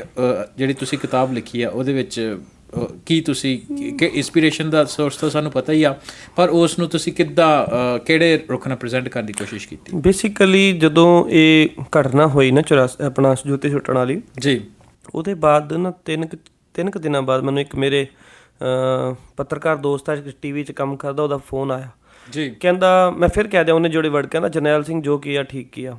ਮੈਨੂੰ ਮੇਰੇ ਕਿਉਂਕਿ ਮੇਰੀ ਇੱਜ਼ਤ ਕਾਫੀ ਕਰਦੇ ਸੀ, ਮੈਂ ਨੈਸ਼ਨਲ ਲੈਵਲ 'ਤੇ ਕਵਰ ਕਰਦਾ ਰਿਹਾ, ਅਤੇ ਮੈਨੂੰ ਕਦੇ ਜਰਨਲਿਸਟ ਨੇ ਮੈਨੂੰ ਅੱਜ ਤੱਕ ਮੈਂ ਨਹੀਂ ਕਿਹਾ ਕਿ ਤੂੰ ਗਲਤ ਕੀਤਾ ਜੀ। ਭਾਵੇਂ ਦੁਨੀਆ 'ਚ ਆਪਣੇ ਸਿੱਖ ਕਦੇ ਕਹਿ ਦਿੰਦੇ ਹੁੰਦੇ ਆ ਕਿ ਬਾਈ ਕੀ ਲੋੜ ਪਈ ਸੀ, ਪਰ ਉਹਨੇ ਨਹੀਂ। ਕਹਿੰਦਾ ਸਾਡੀ ਇੱਕ ਮੁਸ਼ਕਿਲ ਆ। ਕਹਿੰਦਾ, ਮੈਂ ਕਿਹਾ ਕੀ? ਕਹਿੰਦੇ ਸਾਨੂੰ ਉਹ ਹਾਸੇ 'ਚ ਕਹਿੰਦਾ ਦੇਖ ਅੱਜ ਹੁਣ ਤਾਂ ਤਕਰੀਬਨ 150 ਚੈਨਲ ਆ ਇੰਡੀਆ 'ਚ ਨਿਊਜ਼ ਦੇ, ਮਤਲਬ ਜਿਹੜੇ ਦੂਜੇ ਵੀ ਮਿਲਾ ਲਓ, ਨੈਸ਼ਨਲ ਵੀ ਮਿਲਾ ਲਓ ਸਾਰੇ। ਕਹਿੰਦਾ ਸਭ ਪਰ ਤੁਮਾਰੀ ਜੂਤਾ ਹੀ ਚੱਲ ਰਿਹਾ। ਤੇ ਕਹਿੰਦਾ ਕਿ ਅਗਰ ਮੈਂ ਲਗਾਵਾਂ ਤੇ ਹਿਸਾਬ ਤੇ ਜਿਸ ਤਰ੍ਹਾਂ ਲਗਾਤਾਰ ਉਹੀ ਚੱਲ ਰਿਹਾ। ਕਹਿੰਦਾ 4 ਲੱਖ ਬਾਈ ਤੋਂ ਜੂਤਾ ਚੱਲ ਚੁੱਕਾ TV पे। तो मैं भी ਹੱਸਣ ਲੱਗ ਪਿਆ। ਕਹਿੰਦਾ ਪਰ ਇੱਕ ਬਾਤ ਹਮਾਰੇ ਲਈ ਬੜੀ ਮੁਸ਼ਕਿਲ ਹੈ। ਕਹਿੰਦਾ, ਮੈਂ ਕਿਹਾ ਕੀ ਹੋਇਆ? ਕਹਿੰਦਾ ਕਿ ਸਾਡੇ ਕੋਲ ਕੋਈ ਆਥੈਂਟਿਕ ਡਾਟਾ ਨਹੀਂ ਹੈ 84 ਦਾ। ਸਾਨੂੰ ਉਸ ਵੇਲੇ ਦੀਆਂ ਜਿਹੜੀਆਂ ਅਖਬਾਰਾਂ 'ਚ ਕੁਛ ਨਹੀਂ ਮਿਲ ਰਿਹਾ। ਅਸੀਂ ਉਸ ਵੇਲੇ ਦੀਆਂ ਮੈਗਜ਼ੀਨਸ ਖੋਜਣੀਆਂ ਸ਼ੁਰੂ ਕੀਤੀਆਂ, ਸਾਨੂੰ ਕੋਈ ਡਿਟੇਲ ਨਹੀਂ ਮਿਲ ਰਹੀ। ਅਤੇ ਉਹ ਚੀਜ਼ ਸਾਡੇ ਕੋਲ 84 ਤੋਂ ਇਸ਼ੂ ਤਾਂ ਖੜਾ ਕਰਤਾ, ਪਰ ਇਸ਼ੂ ਹੈ ਕਿ ਉਹ ਅਸਲ 'ਚ ਹੋਇਆ ਕਿ ਇਹਦੇ ਬਾਰੇ ਸਾਡੇ 'ਚ ਅਵੇਅਰਨੈਸ ਨਹੀਂ ਆ। ਫਿਰ ਮੇਰੇ ਇੱਕ ਦੋਸਤ ਨੇ, ਉਹ ਜਿਹੜਾ ਉਹਦੇ 'ਚ ਕੰਮ ਕਰਦਾ ਸੀ, ਟੈਲੀਗ੍ਰਾਫ, ਸੁਜਾਨ ਦੱਤਾ, ਬੰਗਾਲੀ ਆ, ਉਹਨੇ ਫਿਰ ਗੱਲ ਕੀਤੀ। ਫਿਰ ਉਹਨੇ ਕਿਹਾ ਕਿ ਅਸੀਂ ਤੁਹਾਨੂੰ ਕਿਤਾਬ ਲਿਖਣੀ ਚਾਹੀਦੀ ਹੈ। ਫਿਰ ਮੇਰੇ ਦਿਲ 'ਚ ਆਈ ਇੱਕ ਗੱਲ, ਮੇਰੇ ਧਿਆਨ 'ਚ ਆਈ। ਮੈਂ ਕਿਹਾ 25 ਸਾਲ ਹੋ ਗਏ, ਉਹ ਗੁਰਬਚਨ ਸਿੰਘ ਇੱਕ ਆਪਣਾ ਹੈਗਾ ਸੀ ਗਵਾਹ, ਉਹ ਵੀ ਚੱਲ ਗਿਆ। ਹੁਣ ਸੁਰਿੰਦਰ ਸਿੰਘ ਗ੍ਰੰਥੀ ਵੀ ਚਲਾ ਗਿਆ, ਜਿਹੜਾ ਜਗਦੀਸ਼ ਟਾਈਟਲਰ ਦੇ ਖਿਲਾਫ ਗਵਾਹ ਸੀ। ਅਤੇ ਮੈਂ ਕਿਹਾ ਕਈ ਲੋਕ ਜਾ ਰਹੇ ਆ, 84 ਹੋਇਆ 25 ਸਾਲ ਹੋ ਗਏ। ਜੇ ਕਿਸੇ ਦੀ ਉਮਰ ਉਸ ਵੇਲੇ 25-30 ਸਾਲ ਸੀ ਤਾਂ ਹੁਣ 50-55 ਸਾਲ ਹੋ ਗਈ। ਜੇ ਕਿਸੇ ਦੀ 45 ਸੀ ਤਾਂ ਹੁਣ ਉਹ ਵਿਚਾਰਾ 60-65 ਨੂੰ ਟੁੱਕਿਆ, 70 ਨੂੰ ਹੋਇਆ ਪਿਆ। ਅਤੇ ਇਹ ਤਾਂ ਹੌਲੀ ਹੌਲੀ ਸਾਰੇ ਉਸ ਵੇਲੇ ਦੇ ਲੋਕ ਦੁਨੀਆ ਤੋਂ ਚੱਲ ਜਾਣਗੇ। ਅਤੇ ਫਿਰ ਆਪਾਂ ਇਹਨਾਂ ਦਾ ਇਤਿਹਾਸ ਨਹੀਂ ਲਿਖਿਆ, ਜਿਹੜੀ ਕਿ ਕੌਮ ਸਾਡੀ ਕਮਜ਼ੋਰ ਰਹੀ ਹੈ ਹਮੇਸ਼ਾ ਇਤਿਹਾਸ ਲਿਖਣ 'ਚ, ਜਾਂ ਦੂਜਿਆਂ ਨੇ ਲਿਖਿਆ ਜਾਂ ਕੋਈ ਪੰਗਾ ਪਾਤਾ ਜੀ। ਤੇ ਜੇ ਅਸੀਂ ਉਹਨਾਂ ਦੀ ਕਹਾਣੀ ਨਾ ਲਿਖੀ ਤੇ ਇਹ ਜੇ ਦੁਨੀਆ ਤੋਂ ਚਲੇ ਗਏ ਤੇ ਜੋ ਵੀ ਲਿਖਾਂਗੇ ਉਹ ਆਥੈਂਟਿਕ ਨਹੀਂ ਹੋਏਗਾ, ਉਹ ਫਸਟ ਹੈਂਡ ਇਨਫੋਰਮੇਸ਼ਨ ਨਹੀਂ ਹੋਏਗੀ। ਫਿਰ ਉਸ ਵੇਲੇ ਮੈਨੂੰ ਲੱਗਾ ਕਿ ਇਹਨਾਂ ਦੀਆਂ ਰੀਅਲ ਕਹਾਣੀਆਂ, ਇਹਨਾਂ ਦੇ ਨਾਲ ਉਸ ਵੇਲੇ ਕੀ ਹੋਇਆ ਬੀਤਿਆ, ਕੀ ਸਾਰੀ ਸਟੋਰੀ ਰਹੀ, 25 ਸਾਲ ਕਿਵੇਂ ਹੰਡਾਏ ਹੈ, ਇਹਨਾਂ ਕੇਸਿਸ ਵਿੱਚ ਕੀ ਹੋਇਆ, ਪੁਲਿਸ ਨੇ ਕਿੱਦਾਂ ਦਬਾ ਦਿੱਤੇ, ਕਿਉਂ ਨਿਆਂ ਨਹੀਂ ਹੋ ਸਕਿਆ। ਅਤੇ ਇੱਕ ਸਟੋਰੀ ਮੈਂ ਫਿਰ ਲਿਆਉਣ ਦੀ ਕੋਸ਼ਿਸ਼ ਕਰਨੀ ਸ਼ੁਰੂ ਕੀਤੀ। ਅਲੱਗ-ਅਲੱਗ ਪਰਸਪੈਕਟਿਵ ਤੋਂ ਮੈਂ ਚੁੱਕੀ, ਭਾਗੀ ਕੌਰ ਦੀ, ਸ਼ਾਂਤੀ ਕੌਰ ਦੀ, ਸਤਪਾਲ ਕੌਰ ਦੀ, ਇਹਦੀ ਨਿਰਪ੍ਰੀਤ ਕੌਰ ਦੀ ਵੀ ਮੈਂ ਕਹਾਣੀ ਲਿਖੀ। ਅਤੇ ਇਹ ਸਾਰੀਆਂ ਕਹਾਣੀਆਂ ਲਿਖੀਆਂ ਜਾਣ। ਅਤੇ ਬੜੀ ਹੈਰਾਨੀ ਦੀ ਗੱਲ ਹੋਈ ਜਦੋਂ ਮੈਂ ਉਹਦੇ 'ਤੇ ਖੋਜ ਕਰਨੀ ਸੀ, ਪੁਲਿਸ ਦਾ ਕੀ ਰੋਲ ਰਿਹਾ, ਆਰਮੀ ਦਾ ਕੀ ਰੋਲ ਰਿਹਾ। ਮੈਨੂੰ ਬੜੀਆਂ ਚੀਜ਼ਾਂ ਉਹਦੇ 'ਚ ਮਿਲੀਆਂ। ਇਹਨਾਂ ਨੇ ਬਕਾਇਦਾ ਰੋਹਤਕ ਤੋਂ ਟ੍ਰੇਨ ਲਗਾਈ ਸੀ ਸਿੱਖਾਂ ਦਾ ਕਤਲੇਆਮ ਕਰਨ ਵਾਸਤੇ, ਜਿਹੜੀ ਉੱਥੋਂ ਦੀ ਭਜਨ ਲਾਲ ਭੇਜਦਾ ਸੀ। ਤੇ ਇਹਨਾਂ ਨੇ ਉੱਥੇ, ਤੁਹਾਨੂੰ ਇਹ ਤਾਂ ਪਤਾ ਹੀ ਆ, ਦਿੱਲੀ ਟਰਾਂਸਪੋਰਟ ਦੀਆਂ ਅਤੇ ਹਰਿਆਣਾ ਰੋਡਵੇਜ਼ ਦੀਆਂ ਬੱਸਾਂ ਲੱਗੀਆਂ ਹੋਈਆਂ ਸੀ। ਇਹਨਾਂ ਨੇ ਬਕਾਇਦਾ ਉਹ ਮੀਟਿੰਗਾਂ ਕੀਤੀਆਂ। ਰਾਮਪਾਲ ਸਰੋਜ ਨਾਮ ਦਾ ਲੀਡਰ ਸੀ ਇਹਨਾਂ ਦਾ, ਯਮਨਾ ਪਾਰ 'ਚ ਉਹਦੇ ਘਰ 'ਚ ਮੀਟਿੰਗਾਂ ਹੋਈਆਂ ਪਹਿਲਾਂ, ਕਿੱਦਾਂ ਕਤਲੇਆਮ ਕਰਨਾ, ਕਿੱਦਾਂ ਨਹੀਂ ਕਰਨਾ। ਅਤੇ ਇਹਨਾਂ ਨੇ 45 ਜਗ੍ਹਾ ਦੇ ਉੱਤੇ ਟ੍ਰੇਨਾਂ ਰੁਕਵਾਈਆਂ, ਉਹ ਜਨਰਲ ਮੈਨੇਜਰ ਦੀ ਰਿਪੋਰਟ ਆ। ਅਤੇ ਇਹਨਾਂ ਨੇ ਪਹਿਲਾਂ ਗੁਰਦੁਆਰੇ 'ਚ ਹਮਲਾ ਕਰਨਾ। ਇਹ ਕਿਸ ਤਰ੍ਹਾਂ ਦੇ ਨਾਲ ਪਲੈਨਿੰਗ ਸੀ, ਉਹ ਸਾਰੀ ਮੈਂ ਗੱਲ ਸਾਹਮਣੇ ਲਿਆਂਦੀ। ਫਿਰ ਕਿਸ ਤਰ੍ਹਾਂ ਦੇ ਨਾਲ ਆਰਮੀ ਦਾ ਕੀ ਰੋਲ ਸੀ, ਕਿੰਨੀ ਆਰਮੀ ਉੱਥੇ ਮੌਜੂਦ ਸੀ, ਪਰ ਕਿਉਂ ਨਹੀਂ ਲਗਾਈ ਗਈ ਅਤੇ ਬਾਅਦ 'ਚੋਂ ਕੀ ਉਹਨੂੰ ਨਿਰਦੇਸ਼ ਦਿੱਤੇ ਗਏ। ਕੈਪਟਨ ਬੈਰਥ ਦਾ ਹਲਫਨਾਮਾ ਆ, ਕਾਨਪੁਰ ਦੇ ਅੰਦਰ ਉਹਨੂੰ ਹੁਕਮ ਨੇ ਦਿੱਤਾ ਕਿ ਤੂੰ ਗੋਲੀ ਚਲਾ ਸਕਦਾ। ਅਤੇ ਮੈਂ ਉਹ ਸਾਰੀਆਂ ਗੱਲਾਂ, ਹੁਣ ਭਾਗੀ ਕੌਰ ਦੀ 10 ਘਰ ਦੇ ਉਹਦੇ ਵਿਚਾਰੇ ਮਾਰੇ ਗਏ, ਅਤੇ ਇਹਨਾਂ ਦੀ ਅੱਖਾਂ ਦੇ ਸਾਹਮਣੇ ਮੈਂ ਸਾਡੀਆਂ 30 ਕੁੜੀਆਂ ਚੁੱਕ ਕੇ ਚਿੱਲਾ ਗਾਉਂ ਲੈ ਗਏ। ਇਹ ਅੱਜ ਤੱਕ ਸਿੱਖਾਂ ਨੂੰ ਇੰਨਾ ਪਤਾ 99.9% ਸਿੱਖ ਨਾ ਕਿ ਸਿੱਖਾਂ ਦਾ ਜੀ ਉੱਥੇ ਦੰਗੇ ਹੋਏ ਸੀ, ਪਰ ਕਿਸੇ ਨੂੰ ਇਹ ਨਹੀਂ ਪਤਾ ਕਿ ਅਸੀਂ ਤੇ ਅਬਦਾਲੀਆਂ ਦੇ ਖਿਲਾਫ, ਨਾਦਰ ਸ਼ਾਹਾਂ ਦੇ ਖਿਲਾਫ ਕਰਕੇ ਇਹਨਾਂ ਦੀ ਬੱਚੀਆਂ ਬਚਾਈਆਂ ਸੀ। ਸਾਡੀ ਬੱਚੀਆਂ ਦੀ ਕਿੰਨੀ ਬੇਪਤੀ ਕੀਤੀ ਇਹਨਾਂ ਨੇ, ਕਿੰਨੀਆਂ ਨੂੰ ਕੱਪੜੇ ਨਹੀਂ ਪਾਉਣ ਦਿੱਤੇ ਕਈ ਦਿਨਾਂ ਤੱਕ। ਇਹਨਾਂ ਨੇ ਕੀ ਸ਼ਰਾਬਾਂ ਪੀ ਕੇ ਉਹਨਾਂ ਦੇ ਨਾਲ ਕੀਤਾ, ਮੈਂ ਬੋਲਾਂਗਾ ਮੇਰੀ ਜ਼ੁਬਾਨ ਜਲ ਜਾਏਗੀ। ਇਹ ਸਾਡੀ ਕੌਮ ਦੀਆਂ ਧੀਆਂ ਨਾਲ ਹੋਇਆ ਤੇ ਅੱਜ ਤੱਕ ਉਹ ਬੋਲਦੀਆਂ ਨਹੀਂ, ਡਰਦੀਆਂ ਮਾਰੀਆਂ। ਇੱਕ ਤਾਂ ਸਾਡਾ ਸਮਾਜ ਦਾ ਕਲਚਰ ਵੀ ਇੱਦਾਂ ਦਾ, ਉਹ ਬੋਲੀਆਂ ਨਹੀਂ। ਉਹ ਚੀਜ਼ਾਂ ਸਾਹਮਣੇ ਮੈਂ ਲੈ ਕੇ ਆਉਂਦੀਆਂ, ਇਹਨਾਂ ਨੇ ਇਹ ਹਾਲਾਤ ਸਾਡੇ ਨਾਲ ਕੀਤੇ। ਤੇ ਉਸ ਚੀਜ਼ ਨੂੰ ਸਾਰੀ ਨੂੰ ਮੈਂ ਜਦੋਂ ਡਿਟੇਲ 'ਚ ਗਿਆ, ਕਿੱਦਾਂ ਸਤਪਾਲ ਕੌਰ ਉਹਦੀ ਵਿਚਾਰੀ ਦੇ ਆਪਣਾ ਭਰਾ ਸੀ, ਇੱਕ ਭਰਾ ਨੂੰ ਸਾਹਮਣੇ ਪੁਲਿਸ ਨੇ ਗੋਲੀ ਮਾਰਤੀ, ਉਹਦਾ ਸਾਡੇ ਕਈ ਫੌਜੀ ਜਿਹੜੇ ਸੀਗੇ ਉਹਨਾਂ ਨੂੰ ਮਾਰ ਦਿੱਤਾ ਗੋਲੀ। ਤੇ ਉਹ ਕਹਾਣੀਆਂ ਮੈਂ ਸਾਰੀਆਂ, ਮੈਂ ਕਿਹਾ ਉਹਨਾਂ ਨੂੰ ਬੇਸ ਬਣਾ ਕੇ ਫਿਰ ਉਹ ਸੱਚ ਨੂੰ ਮੈਂ ਸਾਹਮਣੇ ਲਿਆ ਕੇ ਉਹ ਕਿਤਾਬ ਦਾ ਰੂਪ ਦਿੱਤਾ, ਜਿਹੜੀ ਇੰਗਲਿਸ਼ ਵਿੱਚ ਆਈ ਅਕਿਊਜ਼ ਐਂਟੀ ਸਿੱਖ ਵਾਇਲੈਂਸ 1984 ਪੈਂਗੁਇਨ ਨੇ ਛਾਪੀ ਹੈ। ਪੈਂਗੁਇਨ ਇੰਡੀਆ ਦਾ ਸਭ ਤੋਂ ਵੱਡਾ ਪਬਲਿਸ਼ਰ ਆ। ਬੜੇ ਪ੍ਰੈਸ਼ਰ ਪੈ ਰਹੇ ਸੀ ਇਹਨਾਂ ਦੇ ਉੱਤੇ, ਫਿਰ ਵਕੀਲਾਂ ਨੇ, ਉਹਨਾਂ ਦਾ ਪੈਨਲ ਬੈਠਾ, ਮੈਨੂੰ ਤਕਰੀਬਨ ਕਿਤਾਬ ਲਿਖਣ ਤੋਂ ਬਾਅਦ 600 ਕੁਐਸਚਨ ਕੀਤੇ, ਇਹ ਕਿੱਥੋਂ ਕੋਟ ਕੀਤਾ, ਇਹ ਕਿੱਥੋਂ ਲਿਖਿਆ। ਮੈਂ ਹਰ ਚੀਜ਼ ਨੂੰ ਆਥੈਂਟੀਕੇਟ ਕੀਤਾ, ਹਰ ਇੱਕ ਚੀਜ਼ ਨੂੰ ਮੈਂ ਉਹਦਾ ਪ੍ਰੂਫ ਦਿੱਤਾ, ਉਹਦਾ ਕੋਈ ਡਾਕੂਮੈਂਟ ਦਿੱਤਾ, ਫਿਰ ਉਹਦੇ ਨਾਲ ਮੈਂ ਕੋਈ ਇੰਟਰਵਿਊ ਦਿੱਤਾ, ਨਹੀਂ ਤਾਂ ਫਿਰ ਮੈਂ ਪਰਸਨਲ ਇੰਟਰਵਿਊ ਕਰਕੇ ਮੈਂ ਦੱਸਿਆ ਕਿ ਮੈਂ ਇਹਦੇ 'ਚ ਇਹ ਇੰਨੇ ਕਿਆ ਮੇਰੇ ਕੋਲ ਰਿਕਾਰਡਡ ਹੈ। ਤੇ ਉਹ ਚੀਜ਼ਾਂ ਕਰਕੇ ਫਿਰ ਦਿੱਤੀਆਂ। ਫਿਰ ਉਹ ਬੁੱਕ ਛਪੀ ਤੇ ਉਹ ਪੰਜਾਬੀ 'ਚ ਜਿਹੜੀ 1984 ਸਿੱਖ ਕਤਲੇਆਮ ਦਾ ਸੱਚ ਤੇ ਹਿੰਦੀ 'ਚ ਉਹਨੂੰ ਕਬ ਕਟੇਗੀ 84 ਕਰਕੇ ਅਸੀਂ ਨਾਂ ਦਿੱਤਾ। ਤੇ ਉਹ ਕਿਤਾਬ ਫਿਰ ਅਸੀਂ ਸਾਹਮਣੇ ਲੈ ਕੇ ਆਂਦੀ। ਜਦੋਂ ਮੈਂ ਉਹਨੂੰ ਰਿਲੀਜ਼ ਕੀਤਾ ਤੇ ਫਿਰ ਉਹ ਕਹਿੰਦੇ, ਮੀਡੀਆ ਵਾਲੇ ਕਹਿੰਦੇ ਬਈ ਆਪਨੇ ਫਿਰ ਪੈਨ ਪਕੜ ਲਿਆ। ਮੈਂ ਕਿਹਾ ਮੈਂ ਜਰਨਲਿਸਟ ਹੀ ਹਾਂ, ਮੈਂ ਪੱਤਰਕਾਰ ਹੀ ਹਾਂ, ਮੇਰਾ ਕੰਮ ਹੈ ਕੋਈ ਪਾਗਲ ਨਹੀਂ ਕਿ ਮੈਂ ਜੁੱਤੀਆਂ ਸੁੱਟਦਾ ਰਿਹਾ। ਪਰ ਉਹ ਜਦੋਂ ਮੌਕਾ ਆ ਗਿਆ ਸੀ ਉੱਥੇ ਜੁੱਤੀ ਮੈਂ ਸੁੱਟਣੀ ਸੀ, ਉਹ ਤੋਂ ਇਲਾਵਾ ਹੋਰ ਕੋਈ ਕੰਮ ਨਹੀਂ ਸੀ ਰਹਿ ਗਿਆ।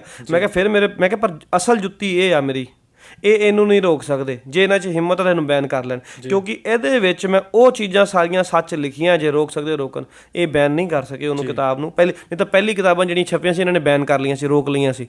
ਤੇ ਇਹ ਫਿਰ ਉਸ ਤੋਂ ਬਾਅਦ ਮੈਂ ਕਿਤਾਬ ਲੈ ਕੇ ਆਇਆ। ਹੋਰ ਮੇਰੀ ਕੋਸ਼ਿਸ਼ ਹੁਣ ਇਹੀ ਆ ਕਿ ਇਹ ਕਿਤਾਬ ਜਿਹੜੀ ਹੈ ਮੈਕਸੀਮਮ ਲੋਕਾਂ ਤੱਕ ਪਹੁੰਚਣ, ਦੁਨੀਆ ਤੱਕ ਪਹੁੰਚੇ।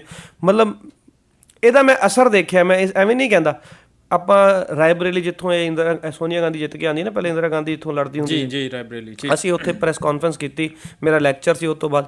ਤੇ ਉੱਥੇ ਇੱਕ ਹਿੰਦੁਸਤਾਨ ਅਖਬਾਰ ਦਾ ਇੱਕ ਪੱਤਰਕਾਰ ਸੀ, ਪਹਿਲੇ ਕਹਿੰਦਾ ਕਿ ਦੰਗੇ तो होते रहते हैं, मेरठ में होते हैं, यूपी में तो होते रहते हैं। तो मैं क्या नहीं, ये दंगा नहीं है, एक जेनोसाइड ਸੀ। ਕਹਿੰਦਾ ਨਹੀਂ, ਹੋ ਨਹੀਂ ਸਕਦਾ।